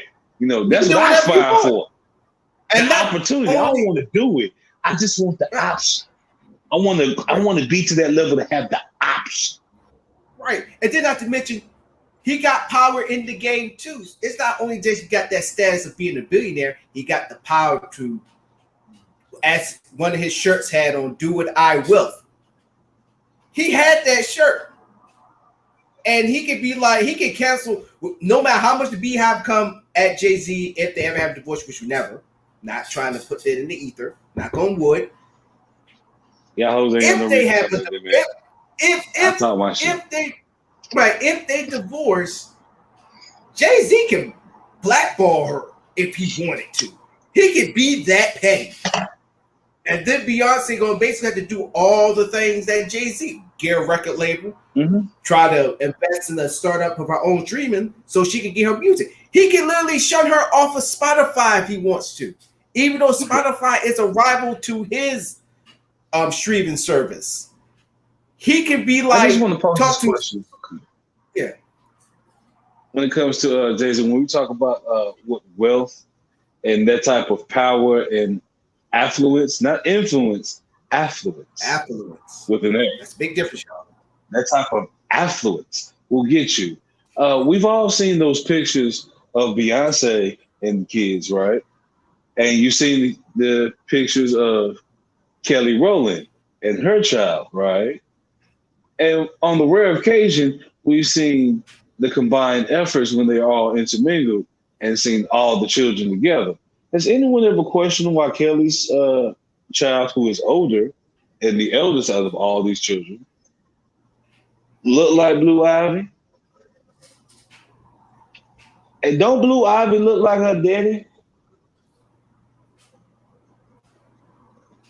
I'm just speculating. Okay, you putting on a tinfoil hat on me? Oh my gosh. Oh my God! You know what? Since I've been looking up, I'm just saying. There's a reason why Solange jumped on his ass. That's all I'm saying. As my boy Bazaars, welcome to the show, Bazaars. He said the difference between rich and wealthy. Yes, sir. Wealthy is healthy. Mm-hmm. Rich is money here today, could be gone tomorrow. Wealthy, wealthy is your name. That's the easy way we can tell people. When you talk about, I want to be wealthy. No, when you say you want to be wealthy, to truly aspire to be wealthy, you want your name in itself, your surname, your last name, your family name. All right, as Bob Marley would say, to be the stone that the builder refused, and make that name synonymous, and make that name alone make fucking money. So Long after your ass did. So since we going on this little thing, and I've been posting up, it's been a while since I've been posting up like videos and pictures. So this is Kelly Rowland's son. That's what you're talking about, right? Okay, Yes. so let's look. And I just looked, but I want to react with everybody else. Cute little boy though, but hey, I didn't know you were light skinned. But it does go with what you were saying. There you go. Richest basketball players, wealthiest the club owner. That is true. Damn right. Because you got a lot of reckless, not even just basketball players. You got a lot of reckless freaking NFL players that don't know how to invest their money. Just go out and just spurs every town that they go in. Walt Chamberlain still got the record of having the most baby mamas in all 50 states. I don't think anybody gonna be able to break that record. I don't think anybody wants to break that record other than Flavor Flav. And that's only because this nigga think he ain't gonna have to pay child support. Man, that's crazy. But going off this picture, everybody do me a favor, other than Beast, because Beast was the one that brought this up. Picture Jay-Z right now and try to spin his face. If you got Jay-Z's face in your eyes right now, pin it on this little kid. I guarantee you, it's a folk right now doing some Google image searches right now, just because this shit that came on my mouth. Look, I can't even. I can't look at this kid. I cannot look at this kid without even thinking about Jay-Z. Because right now, I'm thinking about Jay-Z's face right now, and look at this kid. This is crazy. That kid got that in the 90s. First of all, my beast over here laughing. My boy Masaris mentioned chains again. Look what you started, GG. Look, I hope GG's still watching.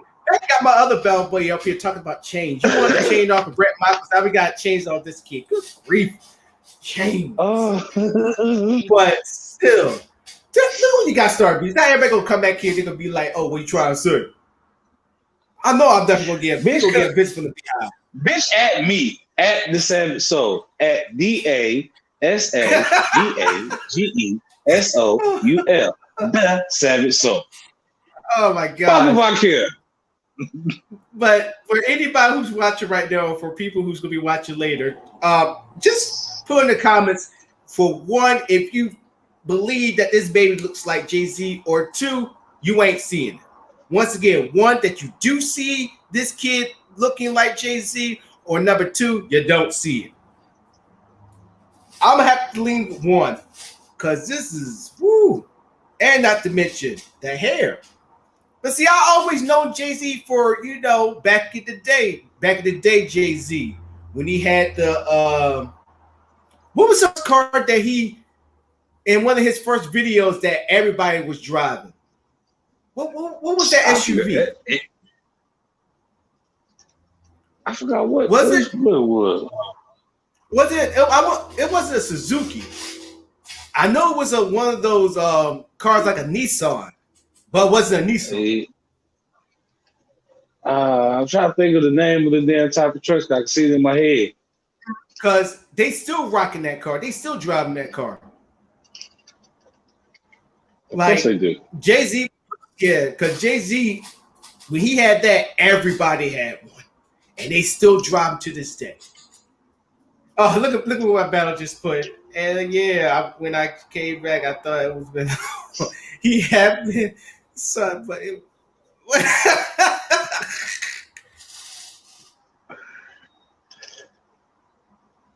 Hey, I just posed the questions. That's all I'm saying.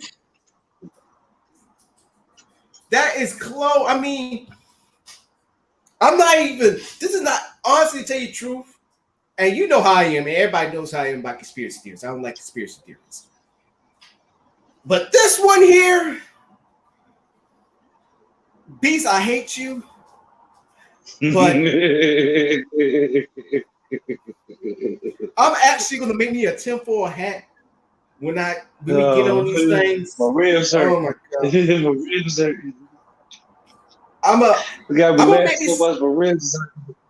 Oh my gosh! You know what? You about to make me make coffee and spike it with the rest of the freaking whiskey my bourbon whiskey that I still got in my freaking refrigerator, because I'm gonna be looking at this picture for a hell of a long time and putting his picture and Jay-Z's picture and trying to figure it out.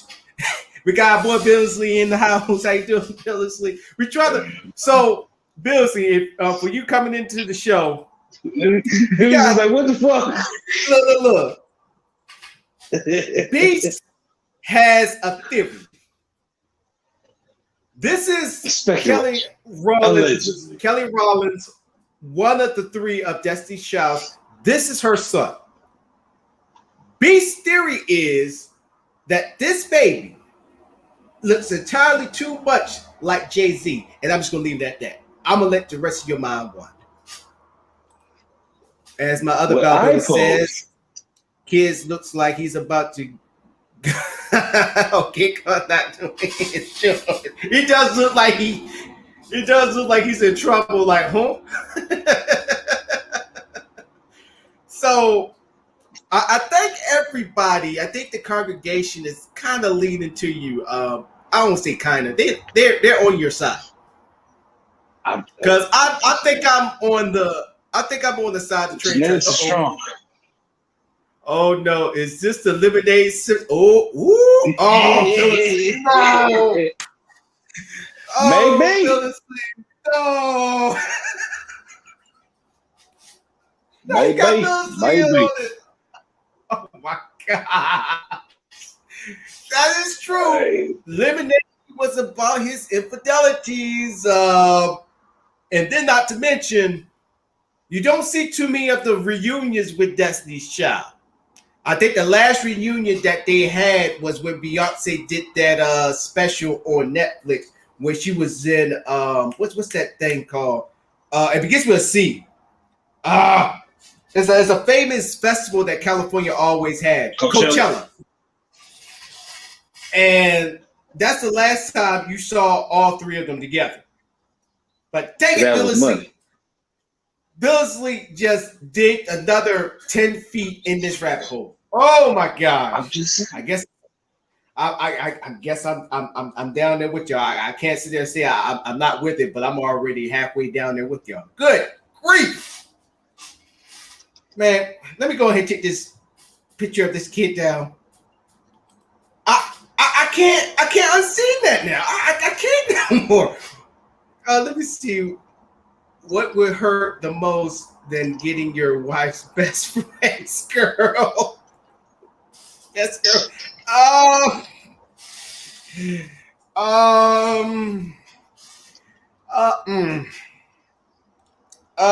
gonna let you answer. I'm gonna let you. There's a reason. Look, think about sociology and psychology, or at least my particular family breed of psychology.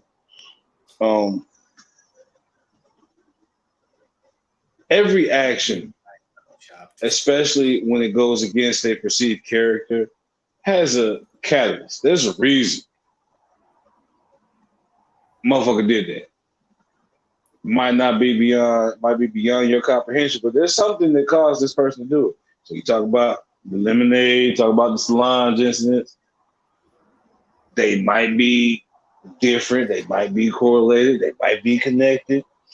But there's a reason why her sister felt the need to put her hands on her brother-in-law. Something slick got said, and she said, "Fuck this thing." So as my bell buddy, he wrote this Devil's Advocate, kid don't look like he could rock a North Face. And then my other bell, she put getting my duck chop, but she's actually on the phone. It auto corrected. Don't worry about it. We had that issue before. Oh, Jesus, and then Jesus. and then here come Billingsley. Oh my gosh, for the 1-2 punch, like John Witherspoon said, bang bang bang. Hold up. But before you go on, let me do it. I'll find it because I know what you about to do. I know what you about to do, Beast. Let me go ahead and find it. Because I got the song in my damn head. I think it's only right if I.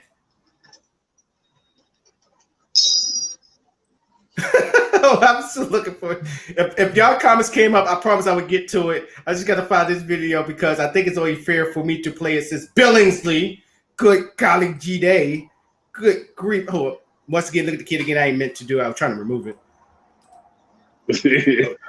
Oh my god. All right, so ladies and gentlemen, you say so just for Billingsley. Just for Billingsley. Here y'all go. Sound echo through the night. The sound I hear when I'm holding tight. My prayer, baby, you just rang. It's my love going bang, bang, bang. My love, bang, bang, bang. Bang, bang, bang. Bang, bang, bang. It's gonna be you and me. Bang, bang, bang, bang, bang. Bang, bang, bang. Hey, come on. Oh my gosh, man. Oh my gosh. What is wrong with y'all who's watching? What is wrong with y'all? But then again, what is wrong with me? That. You know what's wrong? I'm going ahead and let y'all know what's wrong. It's the weekend.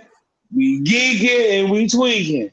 And most of us waiting on that good phone call. So before we lay our head, we can do some freaking. That's what's wrong right now. I wish I had a cigar right now. I'm thinking about going to the store and buy me a cheap one like I did last time. I do. But other than that, y'all suck.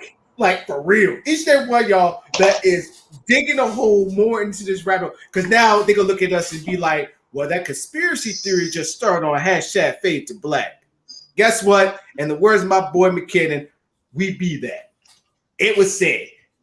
Peace is the author, and guess what? I guess I co-authored it, you know? I'm writing the foreword. But that is the kid does, because now every time I think of Jay-Z, I'm gonna think of this kid now. And here's the crazy thing. Kelly Rowland, now I don't know why I say Rollins. Rowland is actually my most favorite Destiny Child. When they first got started. She actually had the voice. She's one of the ones that actually had the voice. She was my girl. All the girls that had the voices got kicked out. Yeah. And another crazy thing is too, she used to be engaged to a cowboy by the name of Roy Williams, even though he was a garbage ass freaking safety for us, and then they ended up falling out. And then she went on her successful. People don't give her credit too. She had a successful singles career. She didn't have a bad career, but when she made that movie on the worst ever, second to Jason X in space, I think it was Freddy versus Jason, where she started up in that movie, and that was like, we didn't expect the whole lot. I was expecting her to have a better role, but her role was like, I was like, nah, Kelly, it's not it. This ain't it. Didn't she try her hand at acting? Yeah, and that's why I just mentioned. Yeah, she was in that Freddy versus Jason, even though I thought that was, in my opinion, not a great movie. I thought one of the funniest movies I ever got high and watched. I ain't gonna lie. I got high and watched it with my homeboy, and we died laughing. Yo, that shit was hilarious. I wish I was high watching that damn Freddy versus Jason. I thought that could have been the movie could have been done better. Number one, and then number two, I wish they would have had another verse. I think the better matchup for me would have been Jason versus Michael Myers. And honestly, to tell you the truth, I think what's his face? It should have been Freddy Krueger versus the Wishmaster. I said it. That would have been better. Now, I could see that, or because they already wanted to throw in Ash, and they did a comic book where they threw in Ash and Michael. My boy, yeah, I remember that when she was talking all that shit, and then Jason put that machete and just drove it up into her in the freaking tree. But yeah, go ahead. Everybody died like bitches in that movie. It was like, so you can't you can't give her like she did a bad job, but everybody in that movie did a bad job. So she did the best of her ability and just passed. I like that. Let's be real. I like that one. Ain't nobody.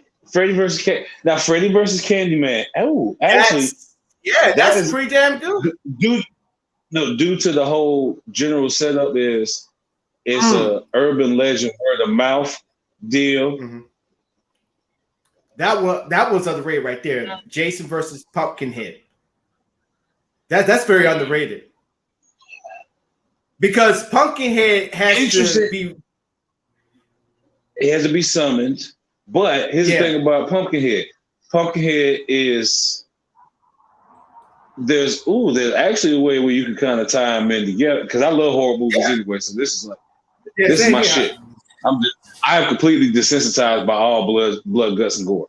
But Pumpkinhead, that's a franchise. In essence, it is Jason because it's based off of the tragic loss of an innocence and the spirit of revenge is summoned using that innocent body and the summoner to get the revenge. Nobody ever really explained how the fuck Jason gets back up every fucking time. So I feel like the right clever writing, you could set it up to start off like a Pumpkinhead movie, but inadvertently do it around Crystal Lake, and somehow or another the incantation brings that nigga back too. So while Pumpkinhead over here killing for revenge, Jason on the other side just indiscriminately killing motherfuckers. And it's like random moments they just cross paths, and like toward the end, it's an epic showdown. Mm-hmm. So Gigi agreed with me about Freddy versus Jason. That movie did suck. Yes, it did. But going back to but see, that's why I like Jason versus Michael Myers, because Nut don't kill that motherfucker. Look at how many movies that they made about this damn dude. I mean, look at it. I mean, look, Michael Myers refuses to die. He refuses. They can't kill him. He refuses to die. He is like, it's like he's like Spawn in a sense of, he said a big celestial cosmic fuck you, double time, 2 times to both God and the devil. I refuse to die.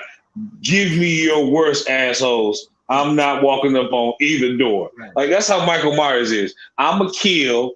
And I'm not going to go to heaven, and I'm not going to go to hell. I'm just going to stay here forever, and I'm going to kill whenever the fuck I goddamn well please. If I live to be 750 years old, I'm still going to be slowly walking around here fucking people up. Why? It's a Michael motherfucking Summerfield Savage Myers. Know my goddamn name. So all the comments, I'm gonna let you catch up with all the comments here where everybody's been saying peace. So our boy Billsley, he said, now Billsley, he's talking about Jason. He don't kill children. Did my bell, but he comes in. He said he rewatched the Jason series. It explains 2 or 3 dumb ways, which is true. It's like it's a whole different freaking story that goes with Jason. And then Billsley said Jason killed alluding to his previous comment where he said Jason killed from teens and up, which is true. And then my other bell boy, she said Michael Myers is an all-time favorite. He comes back different. Yes, like Spawn. But see, which she's right. That's different at the last. Yeah. Michael don't give a fuck. He don't. And the thing is, the last movie, he killed a little kid. Yeah. He snapped that little nigga's neck. and you remember the one after Halloween H2O, where he actually, I think he kills what's her name? What's the one that been with Jamie Lee Halloween? Curtis. Yeah, Jamie Lee Curtis. Yeah, when her character died, they actually. It's funny how Hollywood does it. The movie that they put in, they're like, oh shit, we fucked it up. Let's go ahead and make this other movie so they can forget about that one, which they did, where they didn't kill Jamie Lee Curtis' character. I just love it how they, and that's the thing with wrestling too. When they know that a gimmick is fucking horrible or storyline is terrible, let's just start a whole new storyline so everybody can forget about that. But they know us wrestling fans, as they call us marks, going to be like, yo, bitch, y'all. Right, y'all would just gonna pretend like we didn't realize that fucking gimmick and that fucking storyline didn't make no sense. Like, you think we just gonna forget about that? It's like it goes back to that story you were talking about earlier, Beast. Like when the girl only thing she heard was bitch, but you said some stuff before and after that, and that's the only thing you heard. Mm-hmm. Like, and you know the funny thing about the whole story is about the bitch story. The bitch story ends with me calling her bitch to her face for about a good 20 minutes, explaining to her why bitch don't mean nothing if you don't. And A, I don't mean it in a bad way, and B, you don't take it in a bad way. If you feel like I'm being disrespectful, just don't acknowledge. Because what's the difference between me and a gay man saying it? So he's like, so I got to suck dick in order to call a female a bitch. She was like, no. Then bitch, what the fuck problem with it then? You know you me cool, right? You know I love you. So bitch, if I say bitch, what's up? Ain't the problem, bitch. And the whole time my nigga looking at me like, so bitch, so are you a bitch? No. So you shouldn't get mad at call the bitch, right? Right. So bitch, if I call you a bitch, you should get mad at call the bitch, right, bitch? and speaking of that, my boy Bizarres is correct on that one. And see, and that's another thing with problem with Halloween too. Is it goes to season 3, Season of the Witch, because I remember there was a trick-or-treating thing. And they watch the commercial and they have on the mask and stuff. It's like, yo, it has absolutely nothing to do with Michael Myers. And then our boy Bill Smith. That's the shit I found out though, because I always wondered that growing up. Like, what the fuck this got to do with this dude? Originally, it was supposed to be an anthology. So it was supposed to be one about Michael. Then that Season of the Witch shit. Then they were supposed to do something else. Everybody liked Michael. So it's like, well, fuck it. We just going to do Michael. Right. And then Billsy, he says, did you know that Michael Myers' face was formed by... I did not know that. It is, yeah. It's a reverse mask. I did not know that. And then flip the mask and paint it white. Yeah, that's wow, I did not know that. And then my boy Bizarre, he said for wrestling, remember you can turn that good gimmick into something good, which is true. I mean, the New Day, they just had to turn them heel. And then I got girl Gigi. She says I'm going to watch that movie tonight. You go watch you go watch the Michael, Halloween 3, or I don't think she's gonna watch that. Look, if you watch an H2O or Freddy vs. Jason, however you self-medicate and indulge in your alternative recreation, go ahead and get you one. Get a nice, good helping of it, big old dollop, if you will. Get cozy and toasted. And enjoy yourself, because that shit gonna make you cry as an adult going back and watching it. Like, my nigga, for really? Like, and she said yes, it's gonna be Halloween 3, because now I'm probably gonna be watching that shit too with my spiked coffee. Oh my god!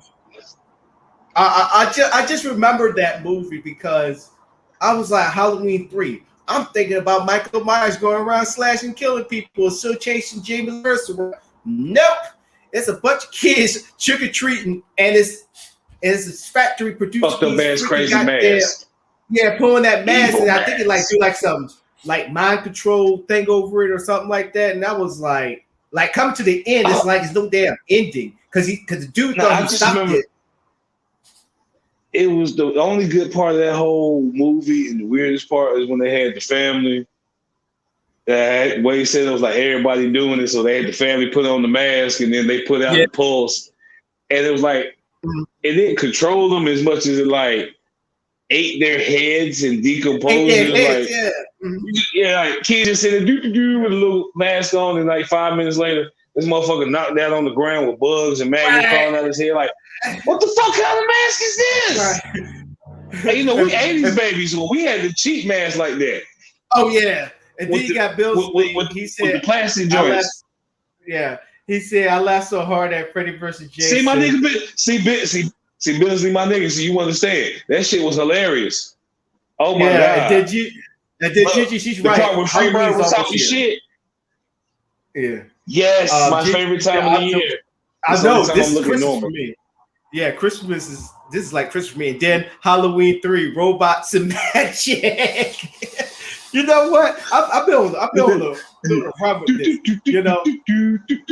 Hold on. I got y'all. Don't worry, I got y'all.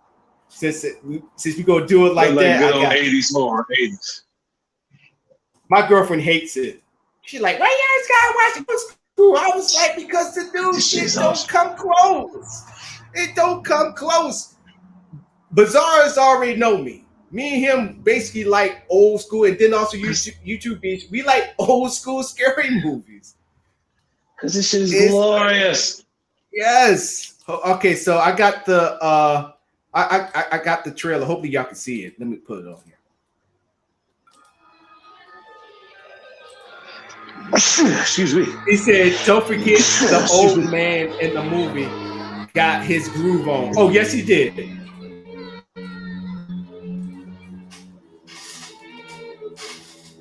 Oh, he got some. See, that's the beauty of the 80s. All that cocaine and free time to just spitball off of each other in a coke-fueled rage. This is the shit they came up with. So can we really be surprised that kids are popping pills now? Comes home. Right.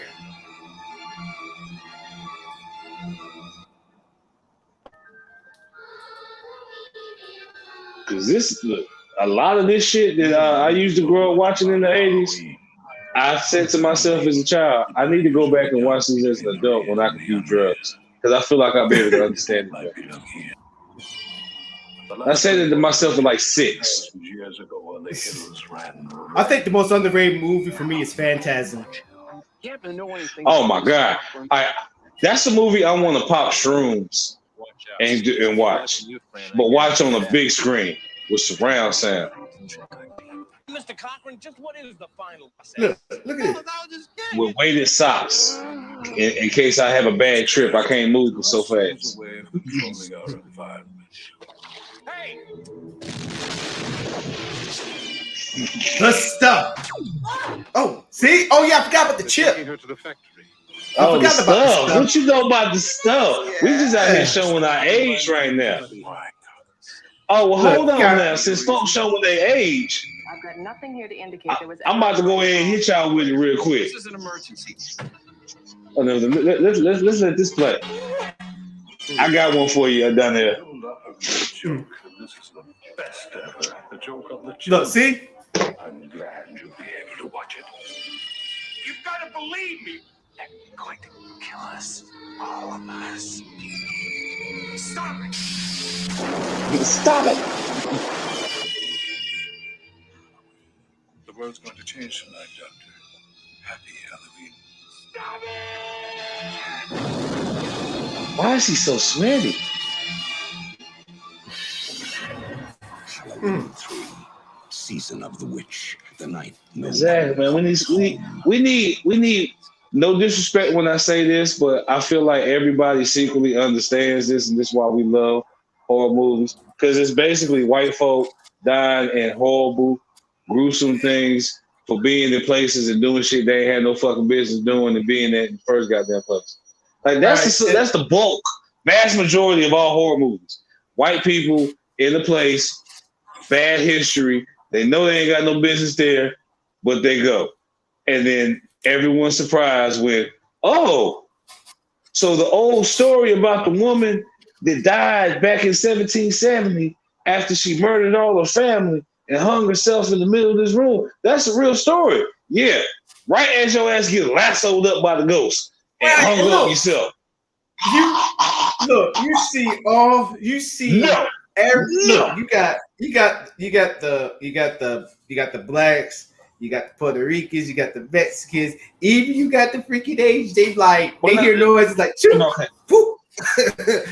They off. Okay, look. Off but Asians and Mexicans get caught up because they're more in tune to the spiritual. So it's usually either they're there as a spiritual guide, or they're like the white people assistant, like the Tonto, the pom-pom. But black folk, we there usually because of money. Like it's our job description. Like, or it's just the situation. Like Miguel Nunez, we just so happen to be at this fucking camp out here and decide, ooh, while I'm out in the middle of these woods with outdoor bathrooms, let me eat some Mexican food. Them damn chimichangas. Look, then you got a parent. She said, "Yep." She said, "Yep." My husband doesn't understand what it means when I say that's some white people shit.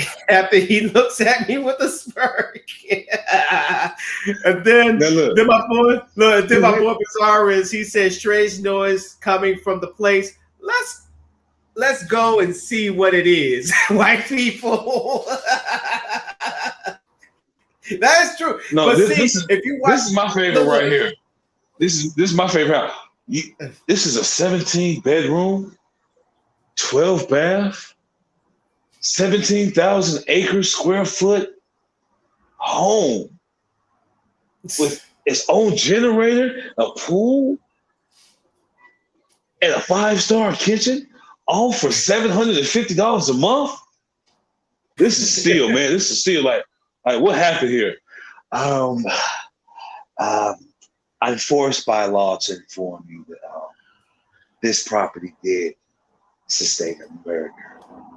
And it's like murder. Then you go on to find out that it was the great Chanceley wedding massacre of 1805, where 35 people were hatchets to death by the bride after she went into a blind fury seeing the groom make out with her father. But see my let's buy this home. If you watch movies nowadays, now they try to make black people and minorities the ones that go to the trouble now, and that the white folks. And I'm like, I see that's why we be looking like, come on now, my nigga. Like y'all gotta do better. Y'all gotta give us legitimate reasons to be like, hey, like we got to be, once again, most black folk, we got to be around. We got to be the black folk that want to be cool with more white people than colors. And when the black person says, I want more than 3 white friends amongst my friend group, that's when you headed to horror town. Right. Because you end up getting pulled in as like the 5th, 6th member in a beach trip or a vacation out to a cabin in the woods. Or we're just going to go on a road trip cross country, man. No, now you the sole nigga. Now you the sole token black sacrifice. Fucked around with the wrong white folk, and they'll put you in some shit where y'all done run across some goddamn serial killer that's been killing bitches for 80 years.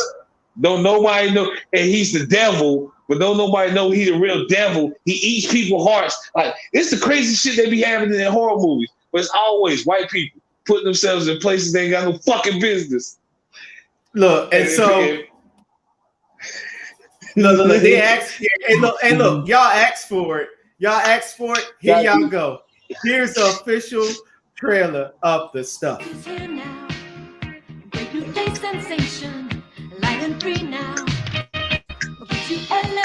Come on, y'all ain't gonna chop it down. That shit not. 80s movie. Hey, I don't give a fuck what the caliber of movie was in the 80s. They had at least 3 songs on that movie that slapped. Yes. Like, I don't give a fuck how terrible the movie is. The soundtrack will usually slap though. Following urgent message. Yeah. Tonight, America is in grave danger. We are under alien attack by a popular dessert known as the stuff. Here, Jason, take some. No. First of all, pause real quick. Why the Who fuck would y'all not eating try some? the Why stuff? why y'all no? When the movie starts, you see it. It come out the ground like bubbling crude, like white gold. Yeah, but my question is this. If y'all see that at the stores, like mine is like the premise of the movie and all that stuff. No, if you see that in the stores, would you eat some? Would you get it? Fuck the stores. That's my Fuck question. the stores. In the first 10 minutes, you see how it's set up. This man out here in this construction industrial area. Yeah, it's some mounds and then out of nowhere, this shit just starts flowing and bubbling about the ground. And out of this white people shit that your girl was talking about, this white people shit. I see this white, frothy, creamy, yogurt-looking substance come out of the earth. Let me stick my finger in it and put it in my mouth. That's good. Look, what is it? I don't know, but this stuff is good. Look at what I put. Name of ethnic people killed in all the Chainsaw Massacre. Almost none, because we don't be wandering in the countryside where people strange. Up until the new one, and they had Trey Songz, and once again, he was the one nigga that wanted to have more white friends. So nigga, you deserve to die. That's the message of that's the message to black folk. That's the message to black folk in horror movies. You don't need but more than 3 white friends, and if you date white women, no disrespect. If you date white women, don't go to their family's houses alone. Meet them motherfuckers in public. Now, Gigi, she answered my question like, who would buy the stuff? She said, "Yeah, I would buy the fluff." I get what you were saying, but I mean, for real, like, if they sold it, if they put it in stores right now, no matter if you shop at Walmart, Costco's, anything, you tell me I will go buy shit. I'm sorry. Hell no. I probably look at it like, what the hell is that? You would get the memories of the movie. But yeah, let's go ahead and continue. Lord forbid, if it don't say whip, like Cool Whip on it, I ain't fucking with it. And I'm still questionable about Cool Whip. No, there you go. There's something alive in yogurt. It's called benign bacteria. If the stuff is in your house, do not eat it. If you have it on your shelves, do not sell it. If you distribute this material, close your doors, make no more sales.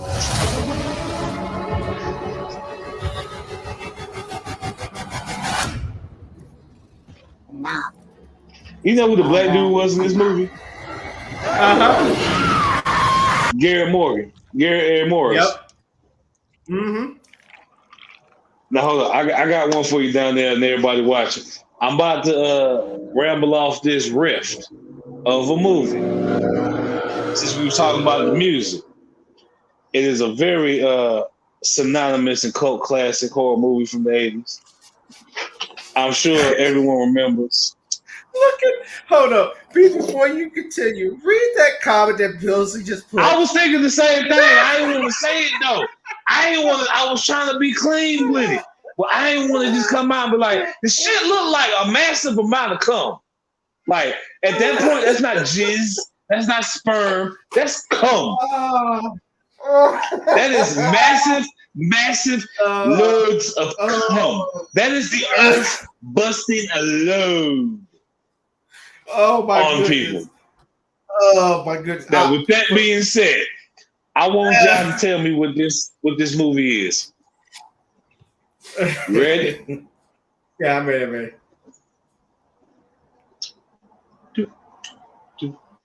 You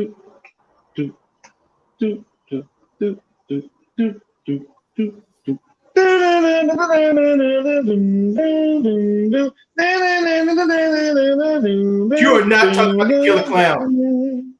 You motherfucker right I am. Me and my brothers. Killer Clowns from outer space. Killer Clown from outer space. Come on, man. That is my shit. Who doesn't like That is killer 80s clowns? all day. I feel like you're not human, and I know like convicted killers, like hardcore murderers that love that movie. So you a real dark piece of shit if you don't like Killer Clowns from Outer Space. Like something is wrong with you. Like you're not human. Like Well, guess what? does Let's go God ahead or and the check it devil out. know about you?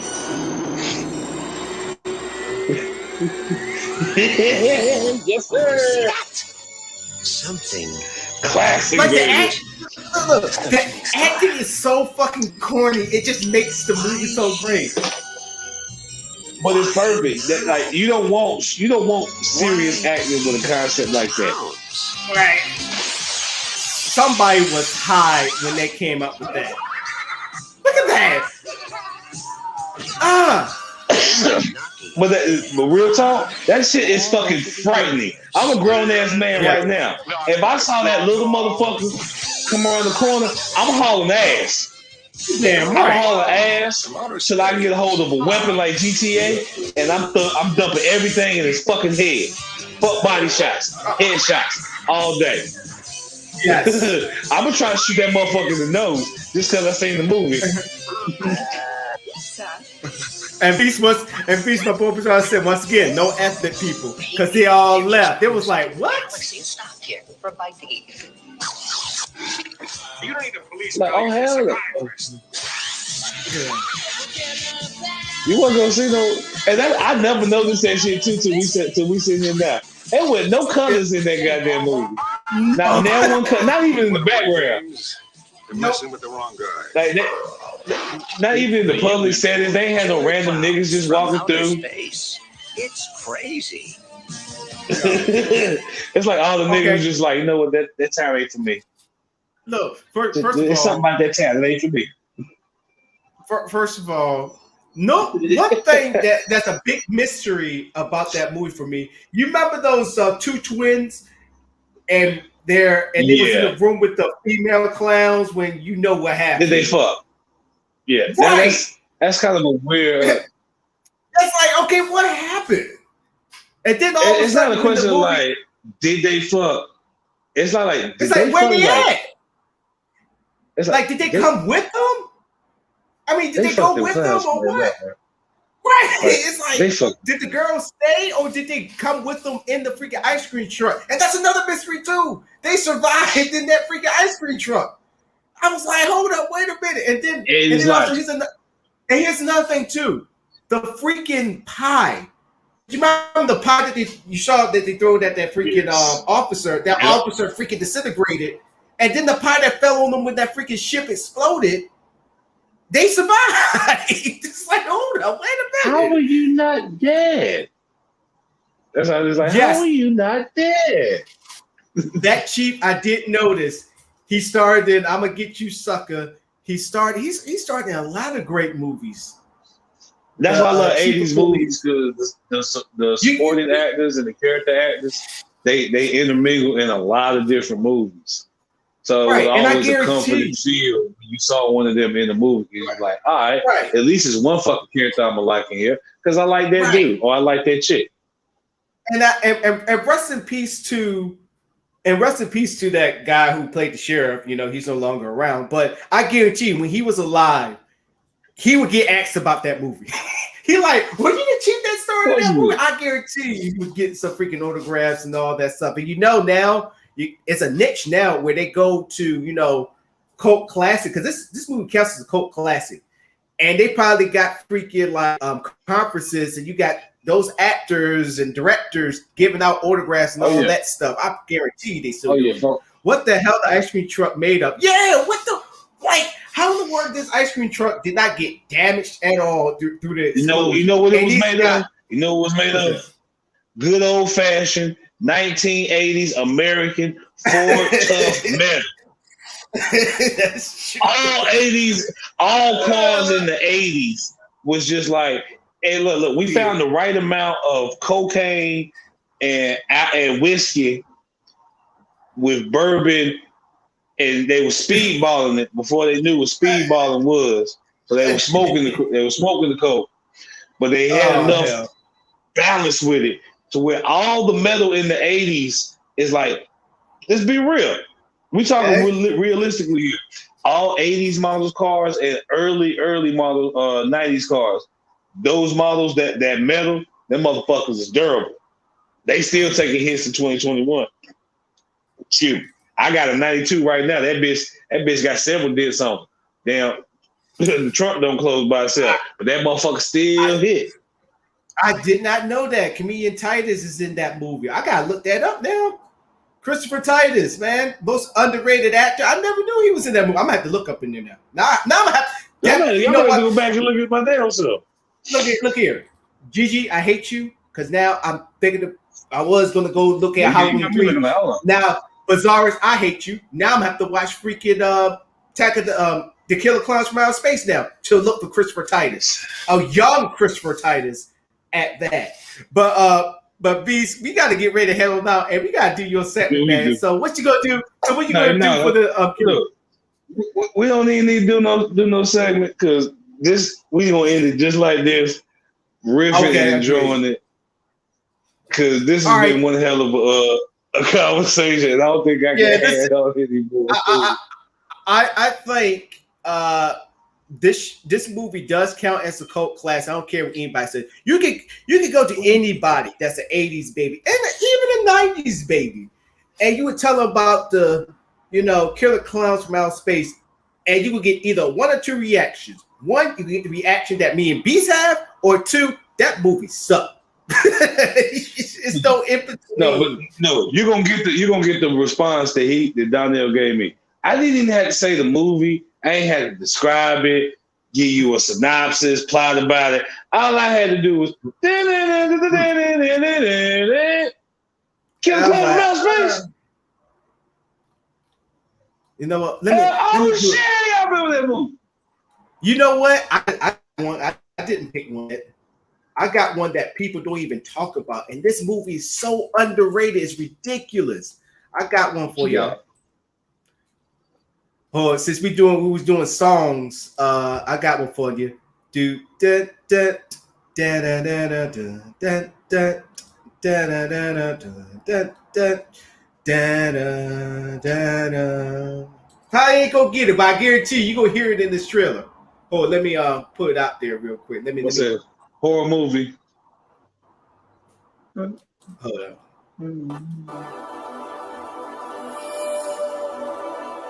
Tales from the Hood, yeah. Oh, you know what I'm talking about, right? Yes, that. What you know about Puppet Master? What you know about T-Dog? The most underrated franchise in all of was. And you can call it a franchise. That motherfucker got like 9 to a dozen movies. I literally had to go back to this version to understand it because when I was small and I watched it, I didn't get it.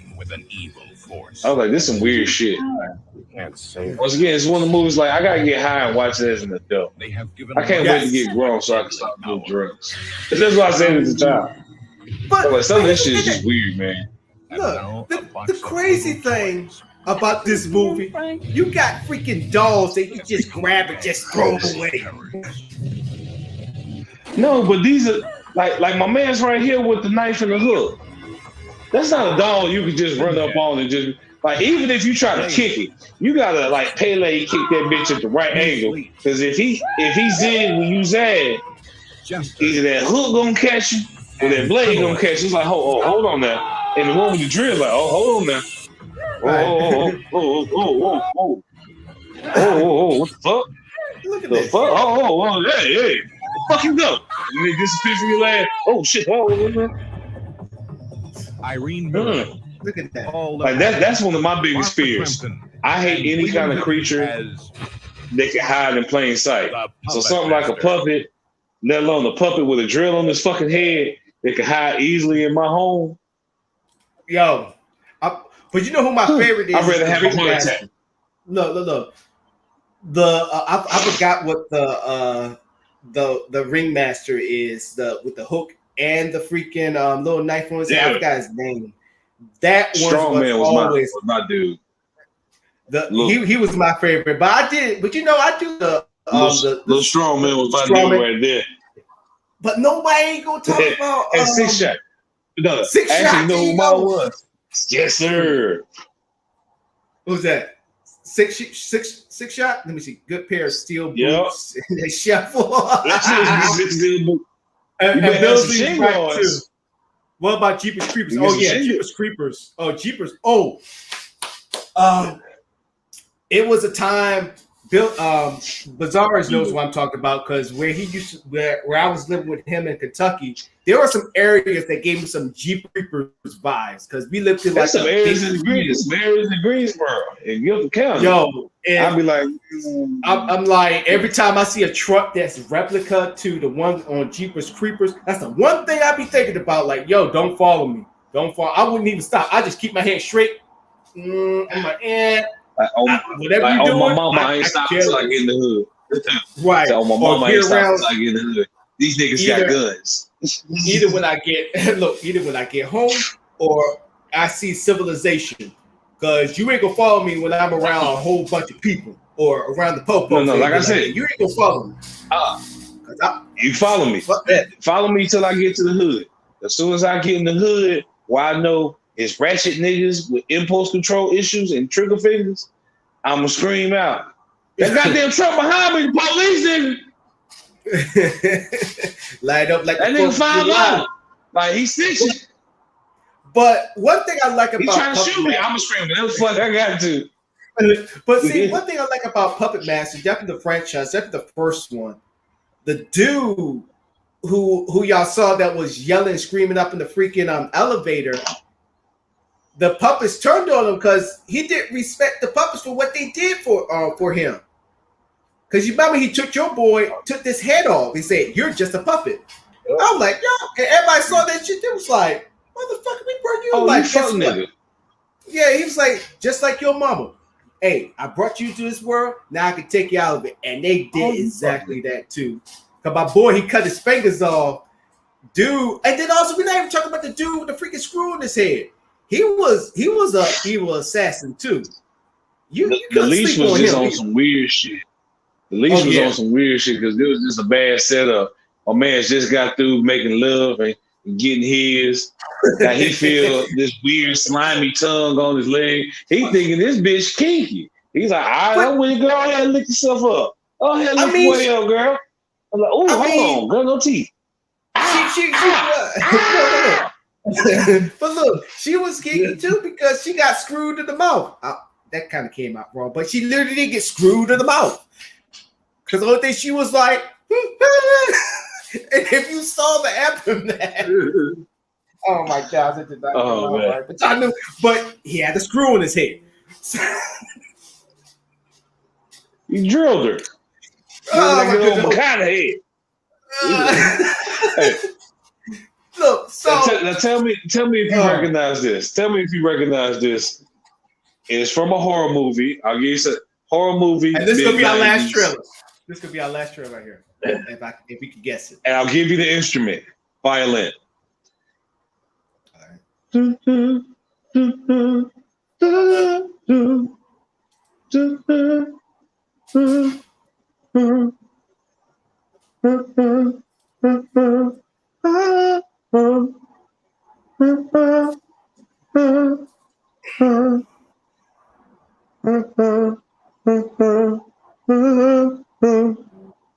Oh my gosh.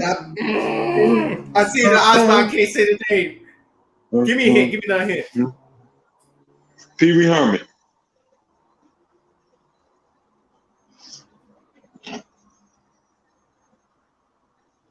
No. His Greatest Adventures. No. Really? 90s. Give up. He said Pee Wee Herman starred in this movie. I'm taking. Yep. Horror movie. Pee Wee Herman. Early to mid 90s. It spawned a rather profitable TV show. of the same movie title. Oh damn, you sharp swab on that one. I'm gonna see if anybody could help us out. So y'all have the answer? He stopped me, and I guarantee you, once I get the answer, I'm gonna be so pissed.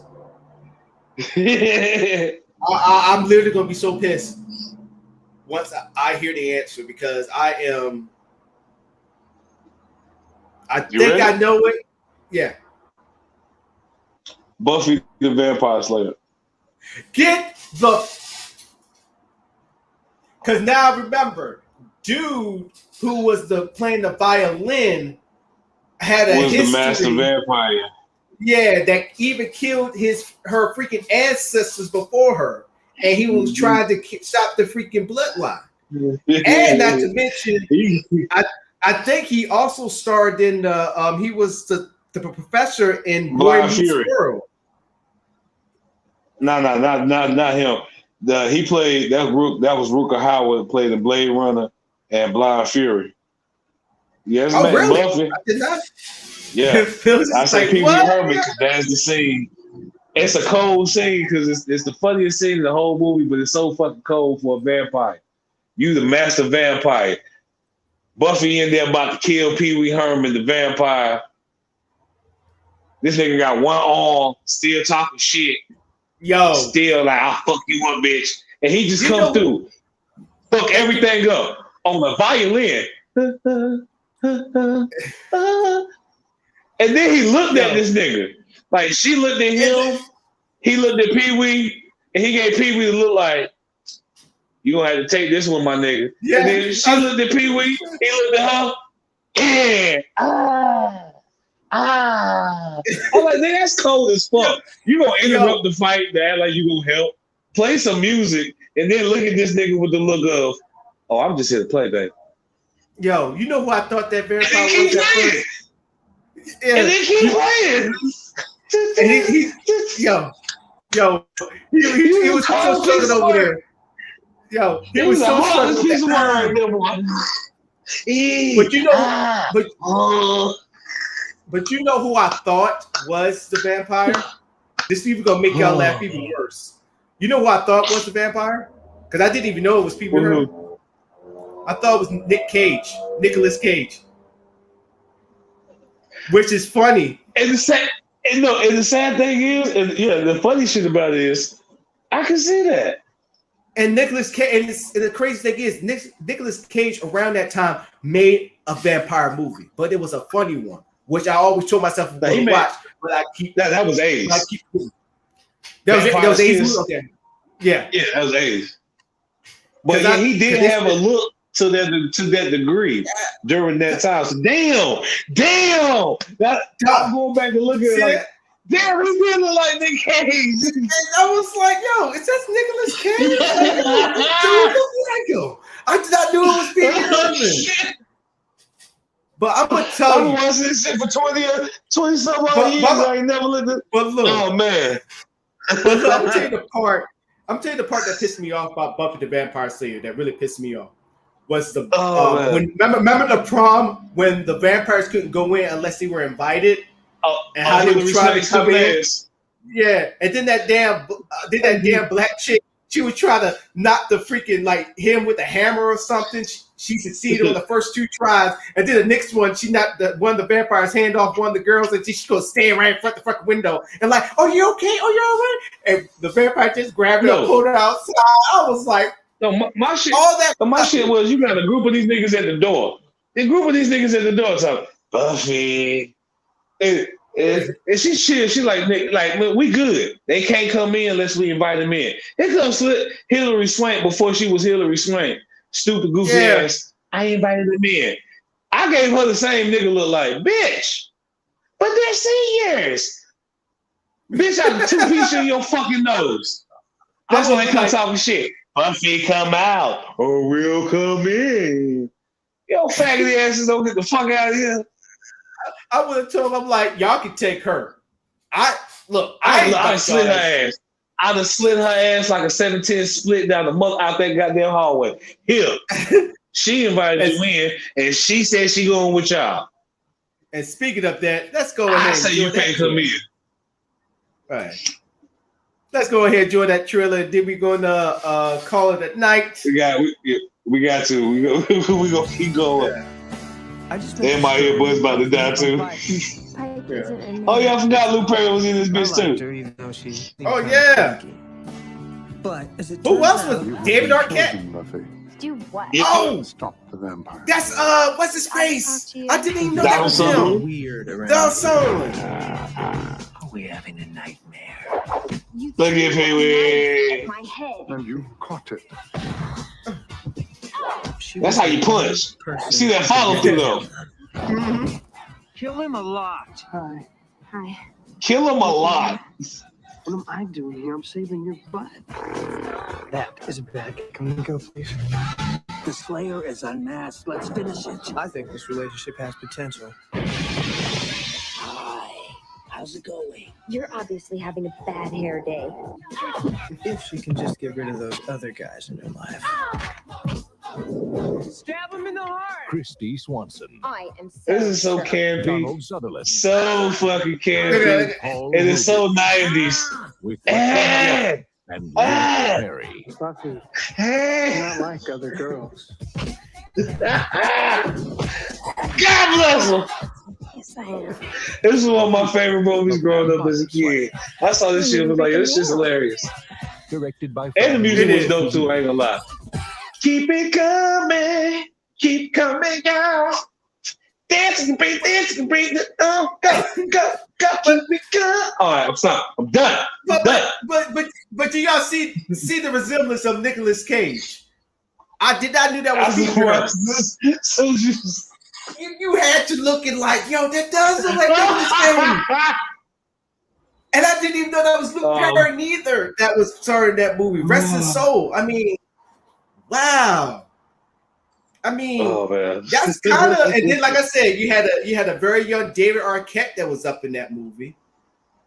And then also, Pee Wee Herman was still died after the credits.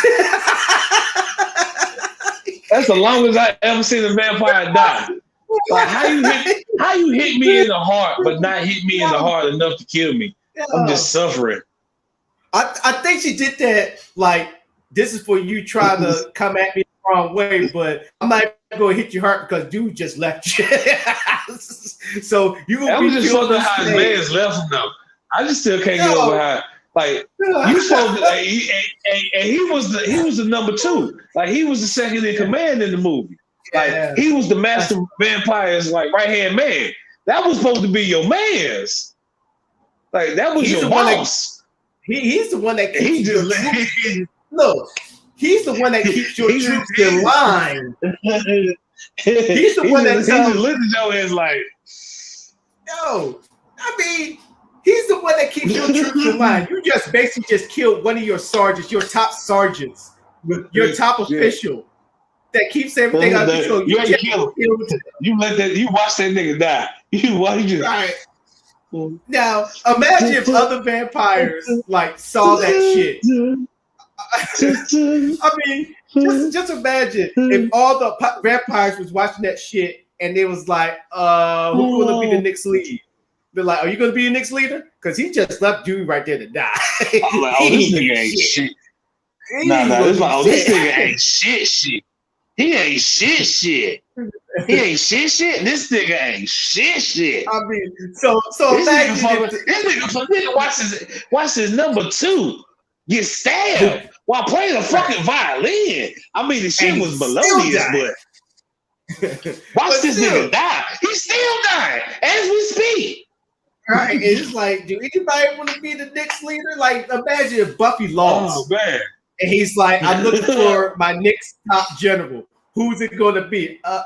Dude is still dying over there. I don't want to be that guy.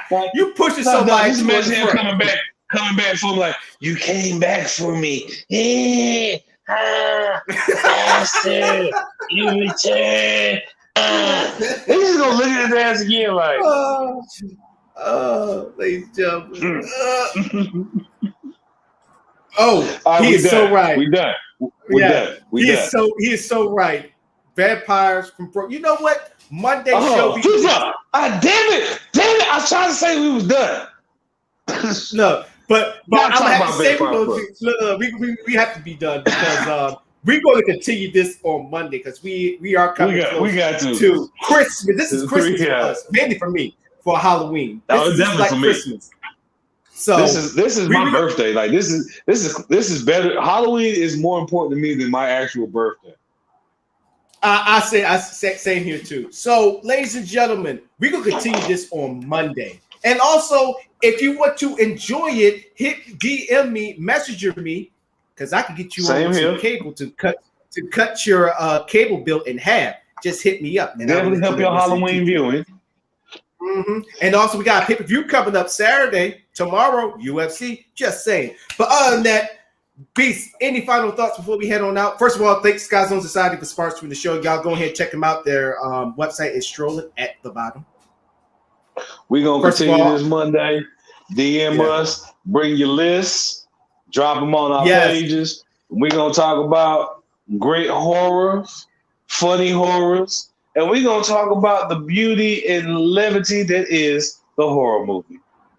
Oh, yes, most definitely. And first of all, big shout out to y'all watching. Also, I hate you, Billingsley. Definitely appreciate the comments. Definitely appreciate the comments. It was like Gigi.